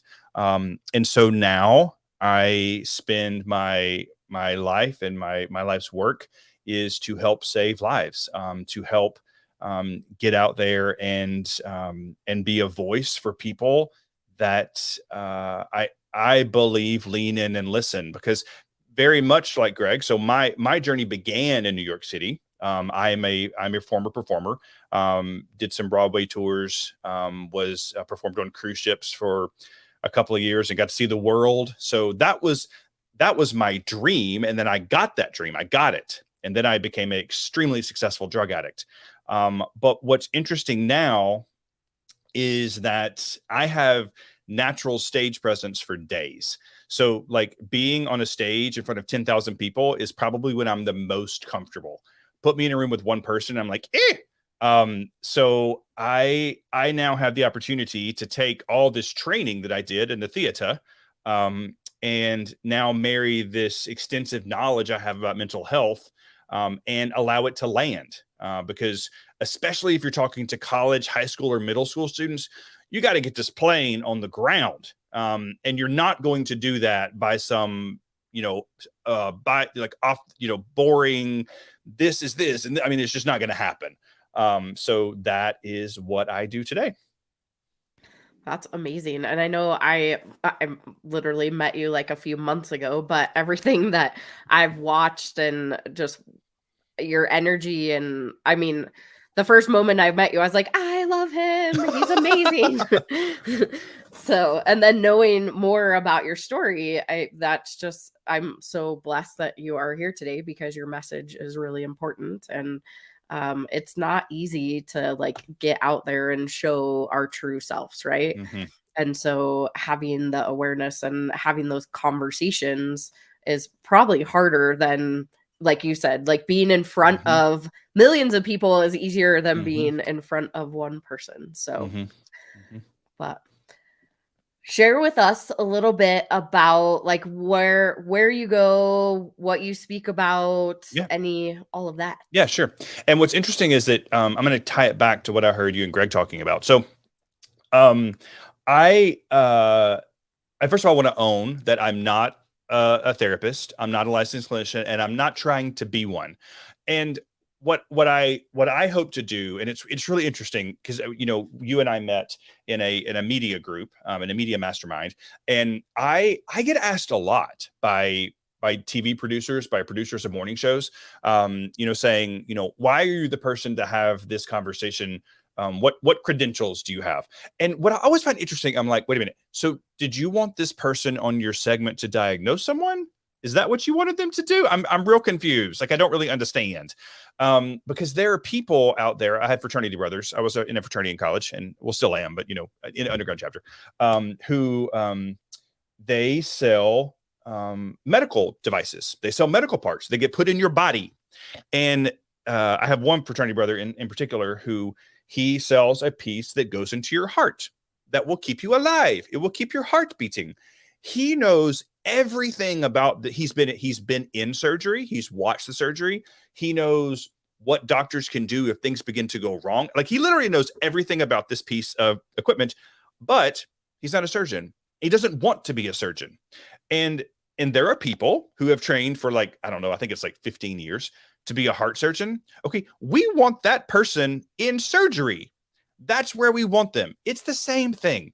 People who have their LCSW, people who have their PhDs in psychiatry, like, where we want those people? We want them in the rooms. We want them in the rooms, working with people one-on-one or working with small group people long-term, digging into pieces of their past that you get to go back in time and you get to reassign meaning to memories and remove power from memories and work through trauma on a long. That's where we want those people. That's not what I want to do. Like, my expertise is in speaking. And now I have a new expertise, a new study of the literature on feelings and mental wellness. And I hope we begin to have a paradigm shift that and listen, let me get a sip of water before I share my tea. Just 1 second. I need some water. Okay, let me share my tea for a second. This is no shade to the therapist watching, but I have seen some really boring presentations from people who have what people consider the credentials. Well, you know what that is? Because what they studied and what their gift is not what mine is. So I see myself as a bridge. I'm a bridge. I help people understand that therapy isn't bad, that it isn't boring, that it can be helpful. I get them interested in the idea of, wow, if these little tips that Archie is giving me can be helpful, then what would it look like to work with somebody long term? Like, that's my gift. So I live in the world of mental wellness, meaning self-care, how you begin to manage anxiety. What does it look like to understand and own these things called feelings? How do we learn to live, love, and thrive with feelings, as opposed to pushing them away and like trying to run from them, which doesn't work at all. So I spend a lot of time on college campuses, a lot of time in high school arenas. And then during the pandemic, really began to branch into the world of corporate America. And to tie this back to Greg, and I saw you're going to say something, so I'll be quiet.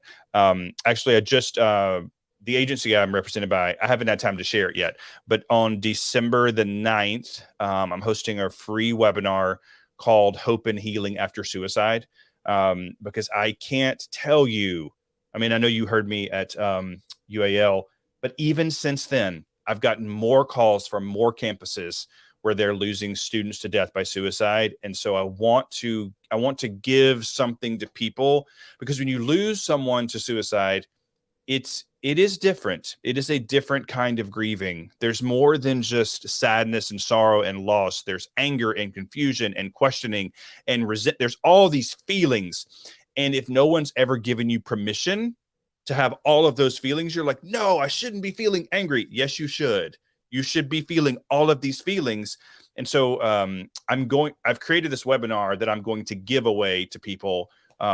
If companies need it, if college, like whoever, but the 9th is going to be kind of the launch of the, if you ever need this program, here you go. Because grief is something that impacts all of us. I've been saying for years that the only place that ever talks about grief is the church.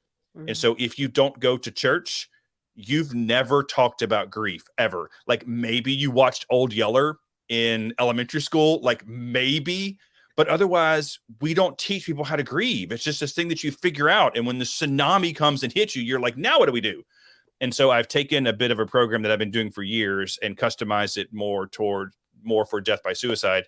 And we'll be putting that out in the world pretty soon. That's amazing. Yeah, it's definitely, I call it the shoulda, coulda, woulda, who'da, voodoo, we-doos.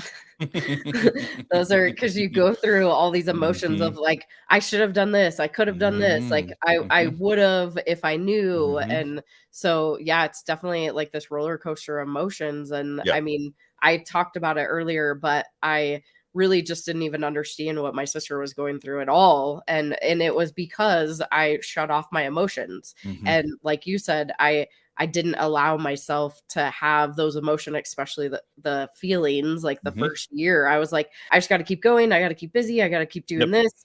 And then as the year went by, I just lost it.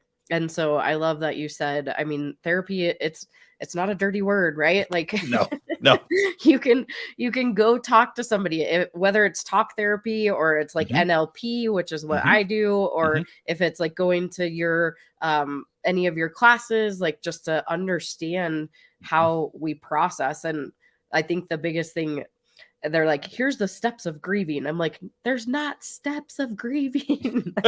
Well, even she, there's a book that I can't remember the name of the book right now. She is quoted later on in saying that she wished she hadn't created a stage theory, because in higher education, which is where most of this is studied, stages are very specific. Now, almost all stages are, careful to say, almost all. You don't go from like A to B to C. You can go from A to C to B, but like true stage theories, like if we're beating like back to like the beginning of the evolution of theory, where it is a stair step, and there is no such thing. I'm 100% with you. It is a tsunami of grief, and there is no. I heard a great. You actually said roller coaster. I heard a great analogy this morning that grief is like a roller coaster, but every time you come back around, the track afterwards is different. Like you're going. Like I was like, that is great. That is exactly what grief feels like. And when you add to that it's a death by suicide, we're talking about a whirly whirl of something. You know, students call. I mean, I was just on this 18-day speaking tour, and there honestly wasn't one presentation I gave that either right after the presentation or on Instagram, which is where it happens a lot, where they reach out to me on Instagram, that both guys and girls coming up talking about having just lost a friend to suicide, you know, someone they grew up with, someone they went to Sunday school with, someone, and they're like, we just don't understand. And then this one person was maybe a little farther along on their journey, and she said, I'm just so angry. And I was like, good, that's good. Like, you need to feel these feelings when we are like, no, I will not be angry, because if I'm angry, it diminishes. Or no. You are allowed to have a reaction, and like you really should. And like you said, Kelly, when we like, I'm going to go to the gym and I'm going to work out this feeling. Okay, that's some bull crap. Or I'm going to run away this feeling. Okay, girl, you keep running. I mean, we all are like, I'm just going to throw myself into work. Okay, well, what happens when you step out of that for a second? Then all these things, all these feelings that you've been trying to keep bottled up go, and usually what happens is they go on the person we don't want that to happen to, the person who has been standing by us, our partner, our husband, our wife, our friend, the person or people who have been supporting us through this whole thing. We end up exploding on them in feelings because we haven't taken care of ourselves. And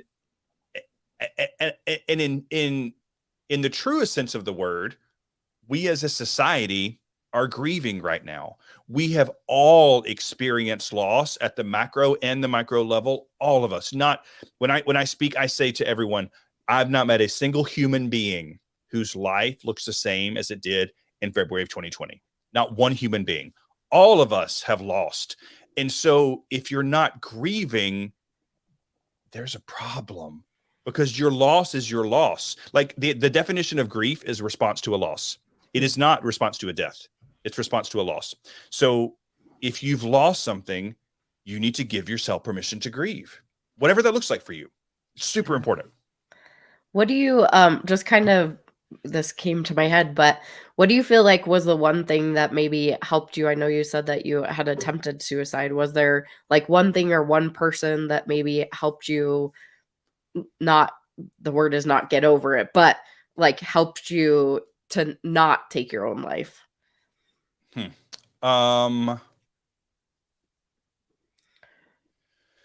That's a tough question, because there was a suicide attempt. So, I mean, I tried, I just wasn't successful, which is actually, if you look at the research, pretty surprising, because, well, you know what? I haven't actually looked at the research if they break it down by men who identify as heterosexual or homosexuals. I don't know if they have that, but what we know to be true is that most men are successful when they attempt, because most of them use violent force. Mhm. And most of the times there's no coming back from that.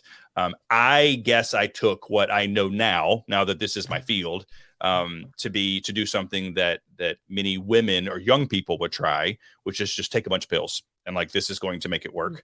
And I ended up, bleh, and then waking up. But I guess to answer the question maybe a different way, were there people who helped me push off the attempt? Yes.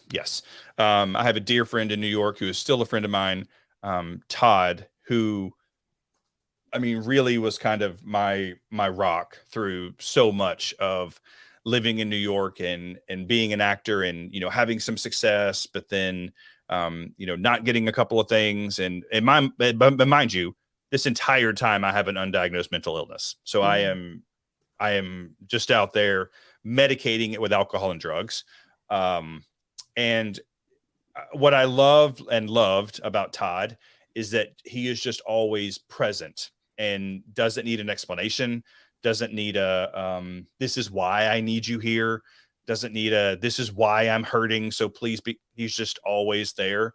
And I really do, in my close group of friends now, try to emulate a lot of that sometimes it's just about, if someone comes to you and they choose you to be the person they open up to, what they don't need is your opinion. They don't need your opinion. They need you to listen and be present. And that is what I try to live like Todd showed up for me, to my people today. That's awesome. I always talk about nobody wants your advice. Mm-hmm. Because really, I mean, your journey is different than somebody else's journey, and your advice is really coming from your own model of the world. Whereas, I mean, your experience and my experience are very different. So I love that you said that. Nobody wants your opinion. Nobody wants your advice. Like, they really, truly just want you to listen, and listen without judgment, so that they can get it off their chest. So I love that you brought that up. Well, to add to that too, I went to 2 30-day rehab programs, and in one of them, one of the therapists said, your advice could kill someone. And I did not understand that at the time. It was one of those things that, like, I heard it and I was like, I don't really get that, but I get it today, because today, not if, but when students come to me, when young people, it happens all the time. When they reach out to me and they say, hey, Archie, I heard you talk. Thank you so much for sharing of yourself. I'm hurting. What do I do? If Archie was to say, well, you should do blah, blah, blah, blah, blah, blah, blah, and then they go try it, and my path does not work for them. But I didn't know that this person was at their limit. They said, I'm going to reach out. I'm going to try one more thing. I'm going to reach out to Archie. I'm going to see what Archie did because it is working for Archie. If that doesn't work for me, then I'm done with this thing called life. I don't know that. So I just give them my advice. And so I hope people hear that the way that it's intended, but also don't forget it, that your advice could kill someone. Because as Kelly just said, people's past are people's past. Like I began my recovery process in a 12-step program. I don't go to a 12-step program anymore, but like my path is I still consider myself in recovery. Other people do not. I don't give a poop what they think about me.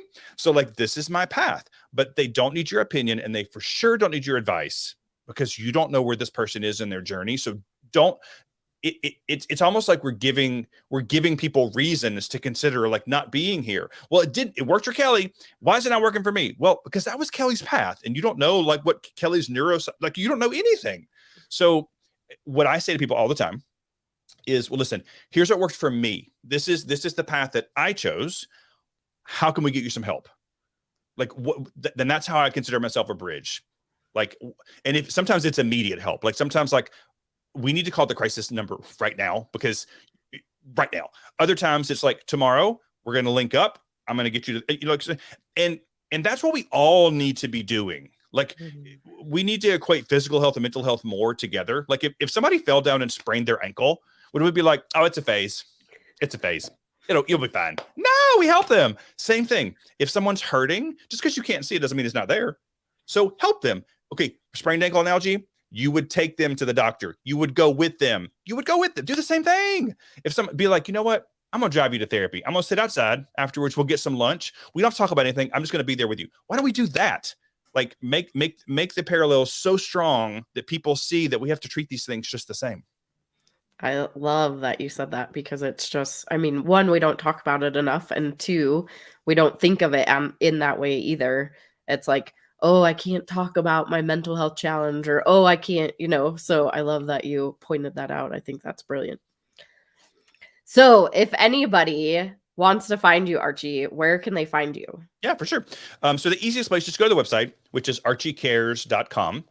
I decided that if I was going to have a business, it was going to say what I mean in life. So archiecares.com.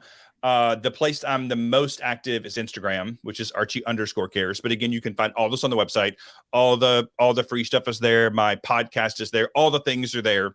And if that webinar is of interest to you I think it's on the 9th at 12. I don't know. I think it's on my Instagram. It'll be my Instagram this afternoon. Share it with people that you know who might could use a little support in regards to life post-suicide. But yeah, follow along. But I'll tell you now, if you don't want to see a really adorable 3-year-old and mental health stuff, then don't follow me, because that's all that is there is adorable 3-year-old mental health stuff. Yes. Well, thank you so much. I really, really appreciate your time and you coming on, especially since it was last minute. No, and it's fun. I was like, please. No, I'm happy to be here. Yeah. So thank you so much. I really appreciate you coming on, and definitely go check out whether it's on Instagram or I know your website, wherever it is, go check out Archie because he is incredible. And I am just so blessed to have you in my circle of people now. So. You as well. Thanks for Thank having me. you. Have a wonderful day. Bye. All right. So we have one more guest that is going to be joining us, but I really hope that you understand the reasons why mental health in general is so important to talk about, whether it's grief or loss, whether it's suicide awareness prevention, whether it is just mental health in general. Having an open conversation is so important.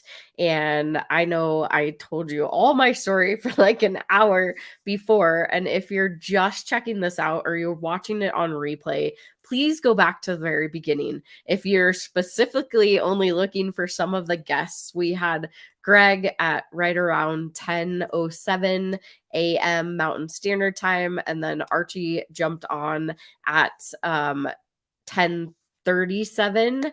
And so if you're just watching it on replay and you just want to watch them, feel free to go back. But I'm going to, it looks like my next guest has jumped in. So I am going to bring her on.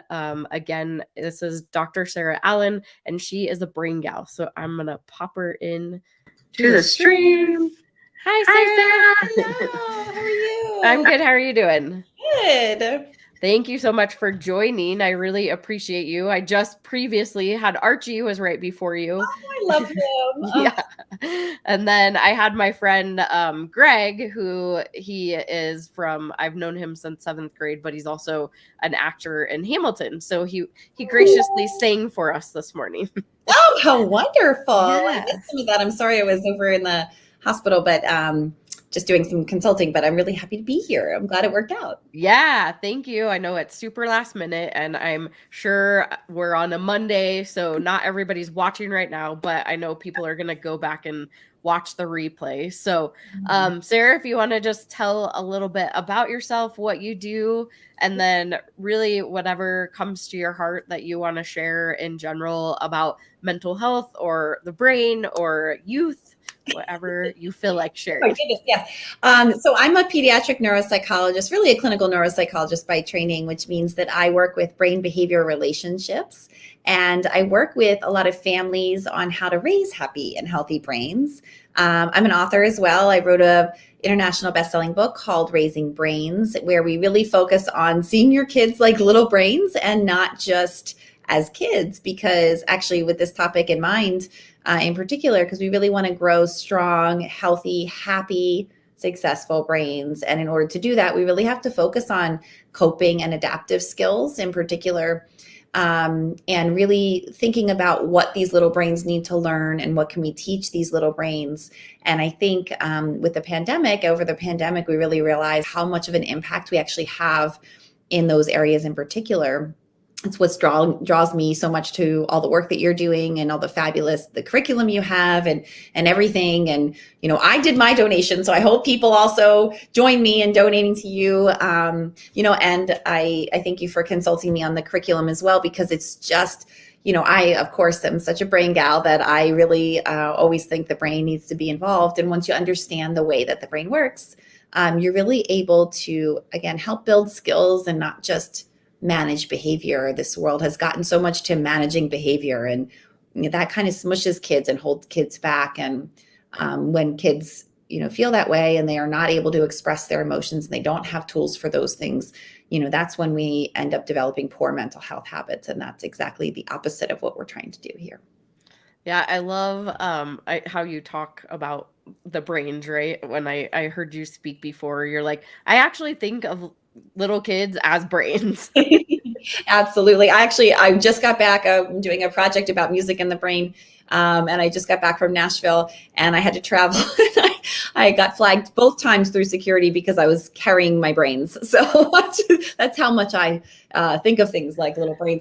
He brought the brains out. I'm like, they're just brains. I'm sorry. I had to bring it. I'm sorry that I liked it. But yeah, so yeah, I really do think that way. And I think it's really, you know, really, really important.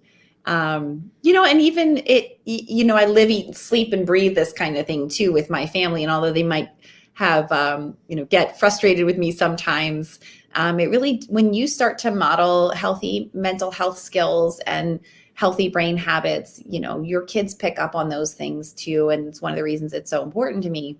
And my son even just wrote, he was asked to write about his role model.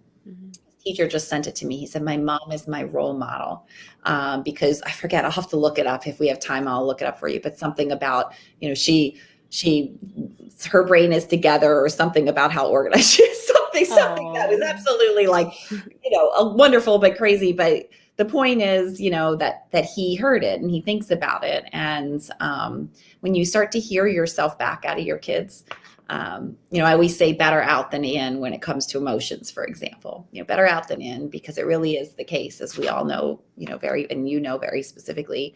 And so we really want to teach the kids, what are the strategies for getting these emotions out, and how do you get them out in a way where you don't sit in them, you get them out and then you're able to move and work through them.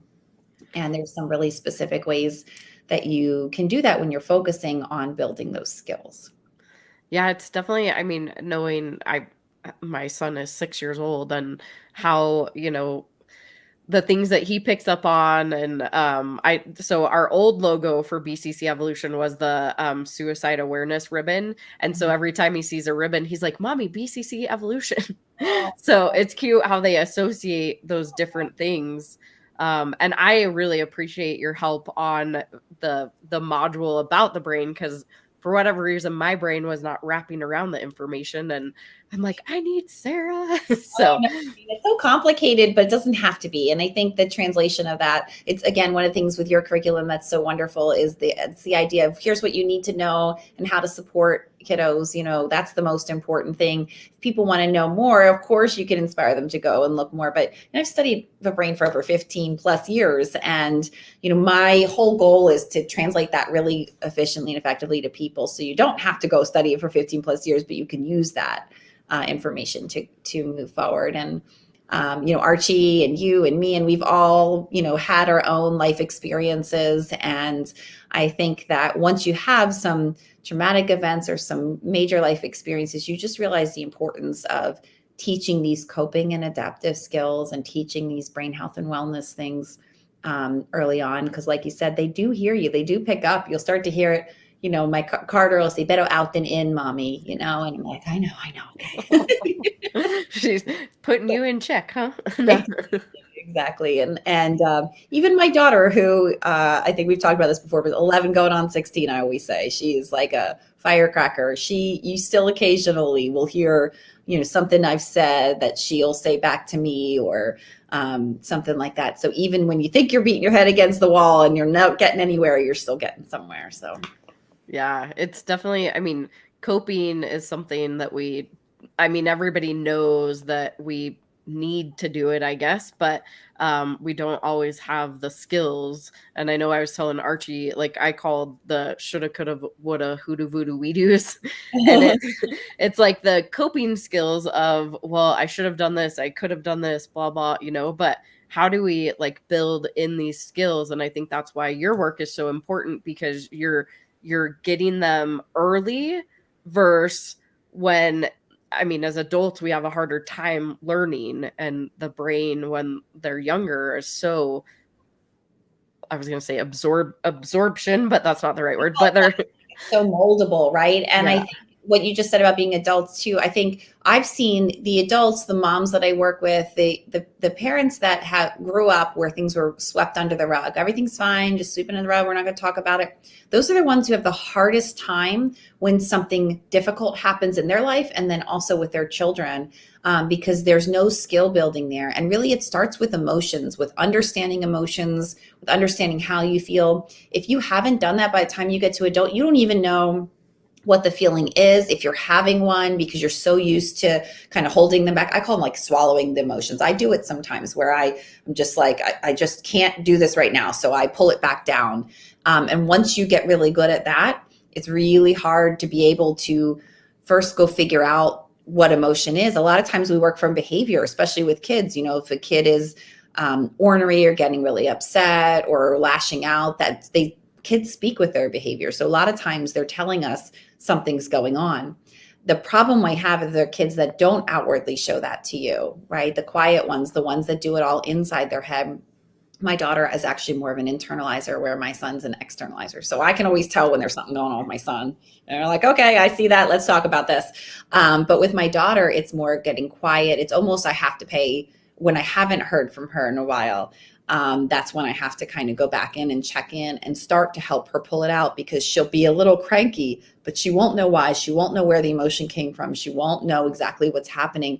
And I call it like throwing spaghetti at a wall. I just start, could it be, how are you feeling? Sometimes I feel this way for this reason, or sometimes when this happens, it makes me feel this, and just giving words to a bunch of different kinds of things until something sticks and she can pull that away and run with that. And consistently pointing out, hey, you just stopped talking to me. We were in the middle of a conversation. You just pulled back and got really quiet. What just happened? What's going on there? And really starting to help her build those skills of identifying what the heck emotion is. We think it's easy, but it really isn't. And it's a learned behavior. So if you grew up in a household where things were swept under the rug, figuring out where your emotions are, when you're having them, what they look like, what they're related to, that's not an easy thing to do. And I think as parents, we need to model those kinds of things. So if you grew up that way and you don't know how to do it, go figure it out. Go get a coach, go get a therapist, go get a counselor, and start talking it out loud around your children and showing them that emotions are not bad. Emotions are good. Emotions are things we want. We want to be able to kind of manage them sometimes, but they tell us, even from a brain standpoint, they tell us what we want to remember. Any strong emotion, that's what your brain uses to figure out what it needs to remember. We can't remember every single thing that happens in our lives. That's what we use. I call it a salience factor for learning. It tells us what's important to remember. It's good. It tells us what to go towards, what to come away from. It helps us with connections, and social connections are so important in the brain. I mean, they're preventative for things like Alzheimer's and dementia. That's how important they are. The more connected you feel. We have oxytocin boosts when it comes to connection. So we want emotion. We just want emotion that we understand, and we want to be able to run that emotion, not have that emotion run us, I think is the most important. Yeah, I think, something just popped in my head. Because I was just talking to a friend who she struggled with a substance abuse challenge previously. And for her, it was like that whole satisfaction thing, like trying to find satisfaction in her life. And so you were kind of talking about like how we need to understand our emotions, and also like building in these coping skills and all of these things that you don't necessarily think of with the little minds, right? Like for me, like I struggle a little bit because I'm like, well, what am I teaching my son, right? Like he absorbs everything, and how do I build in these coping skills and all of these things by modeling, as you were saying. And so, and then thinking about all the other people that I've talked to that maybe it's like, get over it, right? Like get over it or suck it up or whatever. And I hate those. I'm like, no. But I mean, we don't want to lose it and cry for hours and hours and hours and hours, but we do want to say, yeah, that was sad. I get that was sad. And talk about emotions, talk about how you feel, how you might be upset right now. So you're going to wait a minute to call someone because you don't want to just yell, or maybe how you need a break because your kids just drove you absolutely crazy and you don't want to yell. So you're going to take a break, and then you're going to come back and you want to talk about how and why that situation occurred. Sometimes it's just as simple as just identifying the emotion and figuring out what the behaviors that come after that are. So, even when it just comes to parenting and yelling, people are so, they want to tell you it's such a bad thing. Yelling is an expression of emotion. If you're yelling to express emotion and it doesn't happen consistently, and it's not your only form of intervention with your kids, it's not necessarily a bad thing. It's a strong expression of emotion, and it's normal and natural and happens all the time, even to me.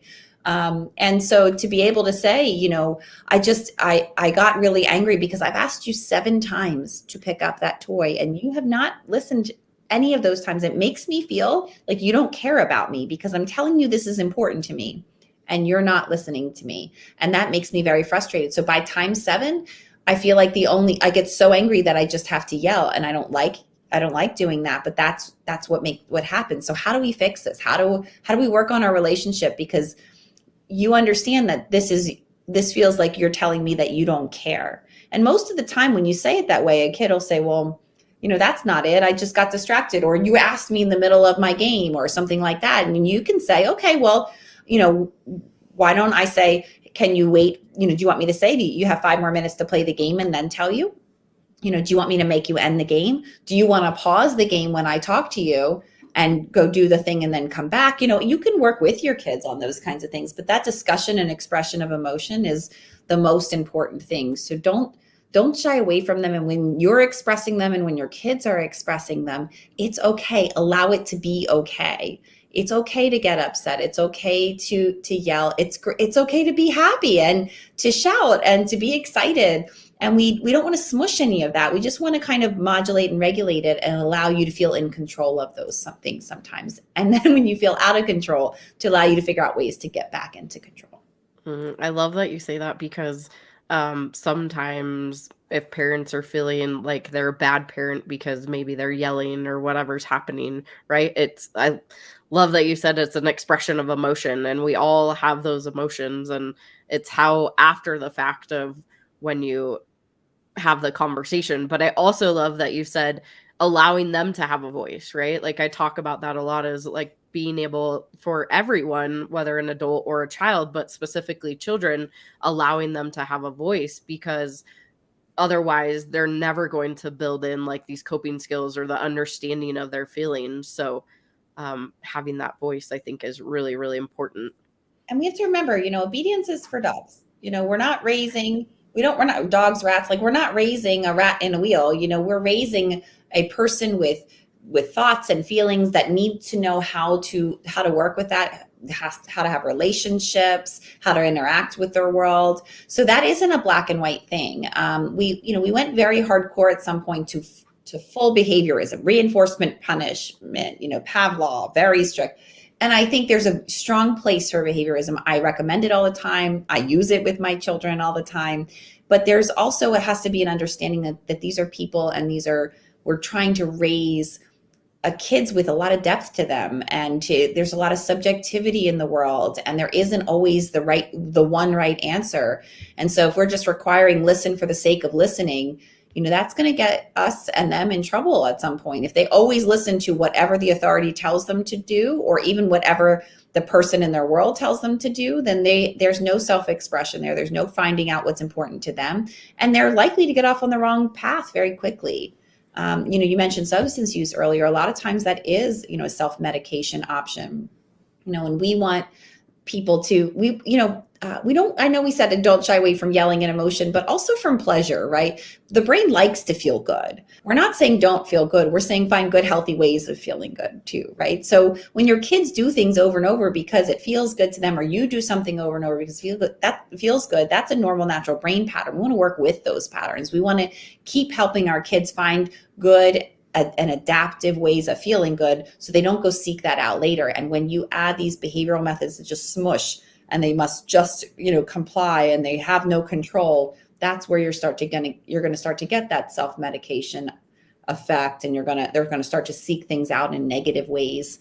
And that's what we don't want to encourage. Those, you can't run away from a natural brain pattern. They're going to seek out things that make them feel good. It's just a matter of helping them figure that out and how to regulate that. Yeah. So what really got you into like your fascination and your whole world of wanting to know more about the brain? Yeah, that's a great question. I think, some of it is just following opportunities. I'm a big follow opportunity kind of gal. So in my undergraduate college, they had a co-op program, which I love. I always like to apply things very quickly. And so you work 6 months, you went to school 6 months. And one of my very first jobs was in a rehab hospital for people with brain injury. It was probably one of the best rehab hospitals in the country. And it was such an amazing experience to see what happens when things go wrong with the brain, when people have strokes. It was adult rehab, actually, and to figure out how do we help people get better, and just to watch the growth that can happen there, and to watch also how almost precarious things are when it comes to the brain. You have an injury like that, and to watch a lot of things be taken away very quickly was really interesting to me. And so I got to work with a lot of therapists there. And then I found another opportunity from somebody there, went to kids, and I ended up working in pediatric rehab hospital. Same kind of thing, just really got interested in what that, the fact that my mother always said it's not reality, it's perception. And so to watch people's perceptions be changed based on an injury or illness or something like that, and how everything can change so quickly. Just really, there's this interesting aspect to it. The fact that your perception is completely different than mine, and that's what creates your reality. All of that just kind of is really interesting to me. Wow. No, that's super cool. I've, through experiences, my fiance has had, brain trauma. And so just understanding the backstory, how it, I mean, speech can be hard at times, and like knowing, it's been fascinating to me to understand even more about the brain just due to head trauma in general. So that's awesome. Yeah, and you realize how much, we talk a lot about control, but even in a mild injury, that control is the first thing that slides, right? That's the first thing. And it's the last thing to come back. So you realize how much you rely on certain things. And for me, even like I get teased all the time about my bad memory. I have a terrible memory. My brain, I guess, moves so quickly, it doesn't like pull as much in and hold it. And I have all these strategies that I use. My phone is a major strategy, making lists. It's become more of a strategy the more that's on my plate. But I like to move fast. So you kind of have to go with your natural brain patterns, your natural tendencies, and then slip in some of these strategies in the middle there. And so I think that it's like, finding that and seeing how strategies are important. And then for me, once I started working in schools, how to teach kids some of these things, because you watch some kids pick up on these things naturally. And then you watch some kids who have some delays in these areas really start to need actual instruction and what we call the executive skills, the frontal lobe skills, things like getting started, planning, organizing, problem solving, pulling all that information out and organizing it into the written word or into answers. All of those things are from the front of the brain. And so there's a lot of kids, especially over the pandemic, who struggled during that time because they had to start to do a lot more of those things for themselves because they weren't going into school and having that structure. And so we realized how much you have to teach those skills. Well, it's the same with emotions. Those are learned skills about how to manage emotions. Instinctually, go towards something that feels good, come away from something that scares you or feels bad. But there's such a huge range in there for humans, such a huge range in there for our kids. And we can really work on raising emotionally intelligent kids and that doesn't mean that they won't feel things. We want them to feel things. Feeling things are good, but they will feel things. And then they'll make conscious decisions about what they want to do from that point. They'll use those emotions to help to fuel what they want their next step to be, instead of it just kicking off a behavior that we don't want, whether that be, something like a suicide or something like a suicide attempt, or whether that be something more behavioral or more oppositional in nature and trouble with the law. There's such a huge range of those places it can go. But what's so cool about what you do in your curriculum is that all of these things that you teach are so applicable to everyone, regardless of where they are on that continuum. Yeah, it's definitely, I mean, the curriculum itself, just writing it, I was like, I want to be very aware of and cognizant of all demographics and all, everyone, youth to adults, and how we can just really support each other and understand more about ourselves and everybody else around us too. So the question that popped in my head is those, when you hear people say, well, I'm the adult and they're the child and they should listen to me, what pops into your head when you hear that phrase? They should listen to me. Why should they listen to you? That's the shoulds. I always say you got to throw out the shoulds of parenting, especially after, I know I mentioned the pandemic, but it really did change the way everybody kind of parented. We had kids around it a lot more. We realized that we were also teachers, that we can't just fully rely on teachers in schools, that there's this huge component outside of school as well. And I think, again, you have to think about, is that teaching them something? What is that teaching them? Because we're always thinking, what does this little brain need to learn? What can I teach this little brain? So if you're saying they should listen because I'm the mom, what does that actually teach them? Now, there are some times that you might say, yeah, I want to teach them about following the rules. Sometimes they just need to learn to follow the rules. And if that's the case, that's cool. I've done that before. I have said, I understand that you have lots of emotions about this, but right now, I'm the mom and I'm in charge, and I need you to follow this rule because I'll talk to you about it why later. That I've done that before, because what I needed them to learn is we are in a situation where usually something else is going on. Maybe there is an emergency situation, or maybe we're doing something that I just need them to listen to me quickly. Actually, we do have a silly example of this. We were in customs coming back from Mexico, and we had an officer come up and ask some questions. And one of the children went to say, something or joke about something, and we looked, I don't know if it was me or one of the other adults, we were like, children will not be answering questions here. It will only be adults, because you don't have an understanding of what this environment is, how important it is. And I'm not going to go sit in a customs room for 3 hours or more because of something you thought was funny. Yeah. We can talk about this later, but right now we're doing this. That's okay. It's okay to make some rules, because we do want to teach them at times it's important to follow rules. But if that's your general rule of thumb, if that's always the case, you're not teaching them anything. And if you listen to what I'm saying, I didn't say, we'll never talk about this again. You listen because I told you so. I'm saying there are sometimes I need you to listen because I said this. I'll talk to you about it later. So we went on and had this discussion about why it's important to be direct and honest in your replies when someone comes up to you in this situation, why you don't want to joke about certain things at that time. And that was a good learning experience for them. So it wasn't listen to me because I'm the authority, is listen to me because we're in a situation where I know more than you do at this particular point. I'm asking you to do something for a good reason, right? And if you are out, if your boss tells you to do something or something like that, those are all good things, but they should also tell you why at some point. But sometimes you should just listen. So you see what I'm trying to express there. It's about the why. If you're doing it just because it's something about you, they should listen to me because I am the authority. That doesn't teach, if that's not the lesson you want to teach your child, again, it just smushes. It just says, be obedient for the sake of being obedient. And that's gotten us trouble in this world more recently. So we want to make sure kids have the ability and capacity to speak, to think abstractly and express themselves and follow the rules sometimes, right? Yeah. No, I think that's perfectly said, because it doesn't, you can be the authority, but you can also teach them and show them the way to go, and then also have that why behind it. And sometimes it's challenging, of course, with the littles that are like, why, right?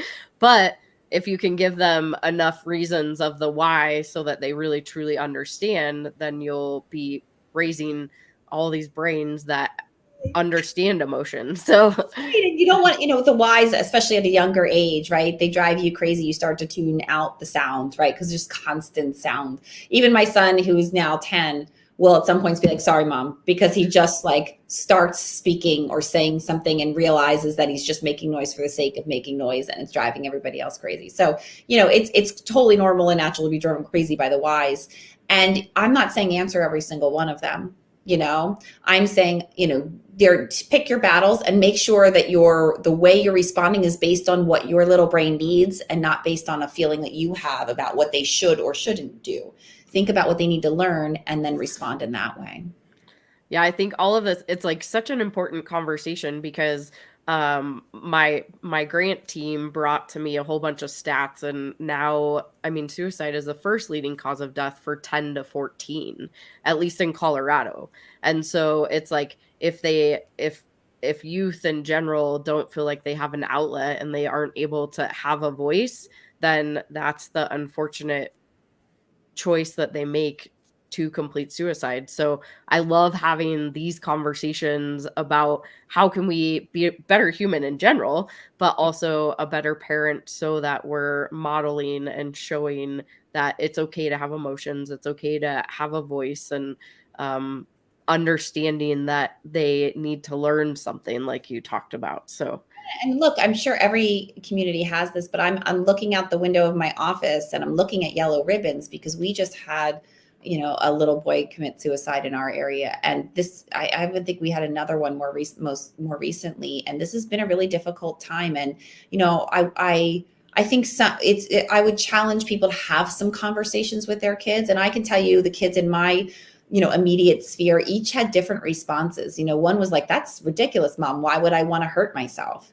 And we had this conversation about, could you imagine being in the state where you really truly believe that people were better off without you, that, your existence on this earth was not a good idea, that you not being here would be better for people in your world? Like, could you imagine getting to that point? And it was an interesting conversation because it's this empathy teaching, this understanding of other people's emotions, and really helping people understand that people have these feelings. So we ended up having this discussion based on one of the deaths more recently, about, if your friends say these things, they may be feeling differently than you. It may not be a joke to them. It may be really important. You have to listen for these things, and you may change the way you feel over time. And if you, especially with, girls going through puberty and having additional emotions and hormones and such, and, boys going through other aspects as well, same thing, puberty and such, that it's really important when they have these that things may change, emotions may change, the way you feel may change. So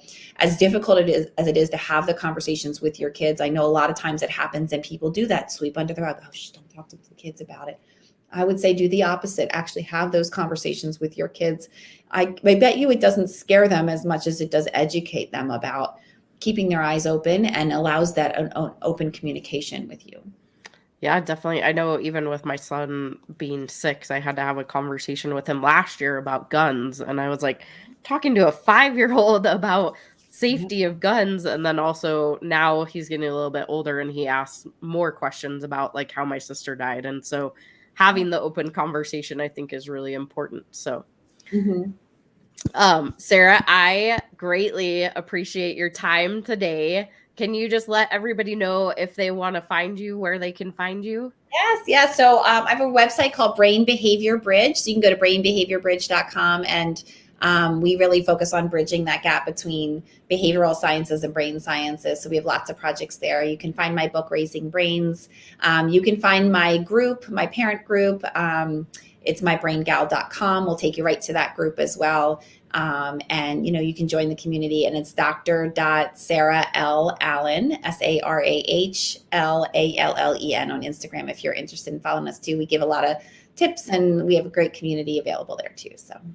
Awesome. Well, I so appreciate your time, especially since it was kind of last minute. So also appreciate your time with help on the curriculum and your donation.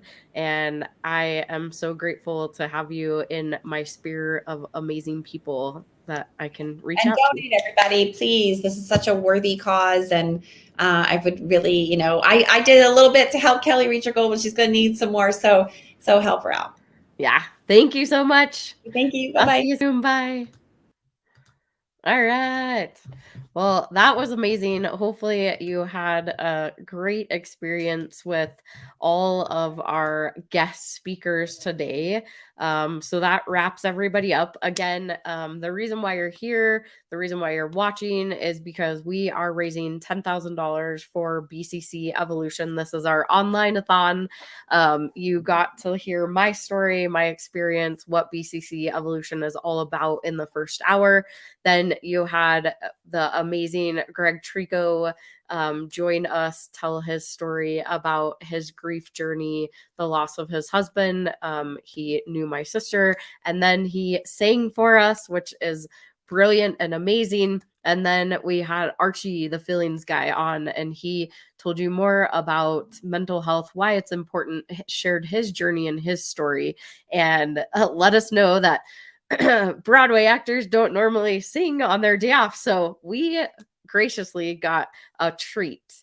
And then Dr. Sarah Allen, who she is the brain gal. She knows way more about the brain than I do, but really learning how to raise intelligent brains, children, whatever you want to call them, and understanding that we all have emotions, we all have feelings. I think that was really the theme of today, is very much I'm very kinesthetic. I'm very much about the feelings, and that's why all these people just really light me up.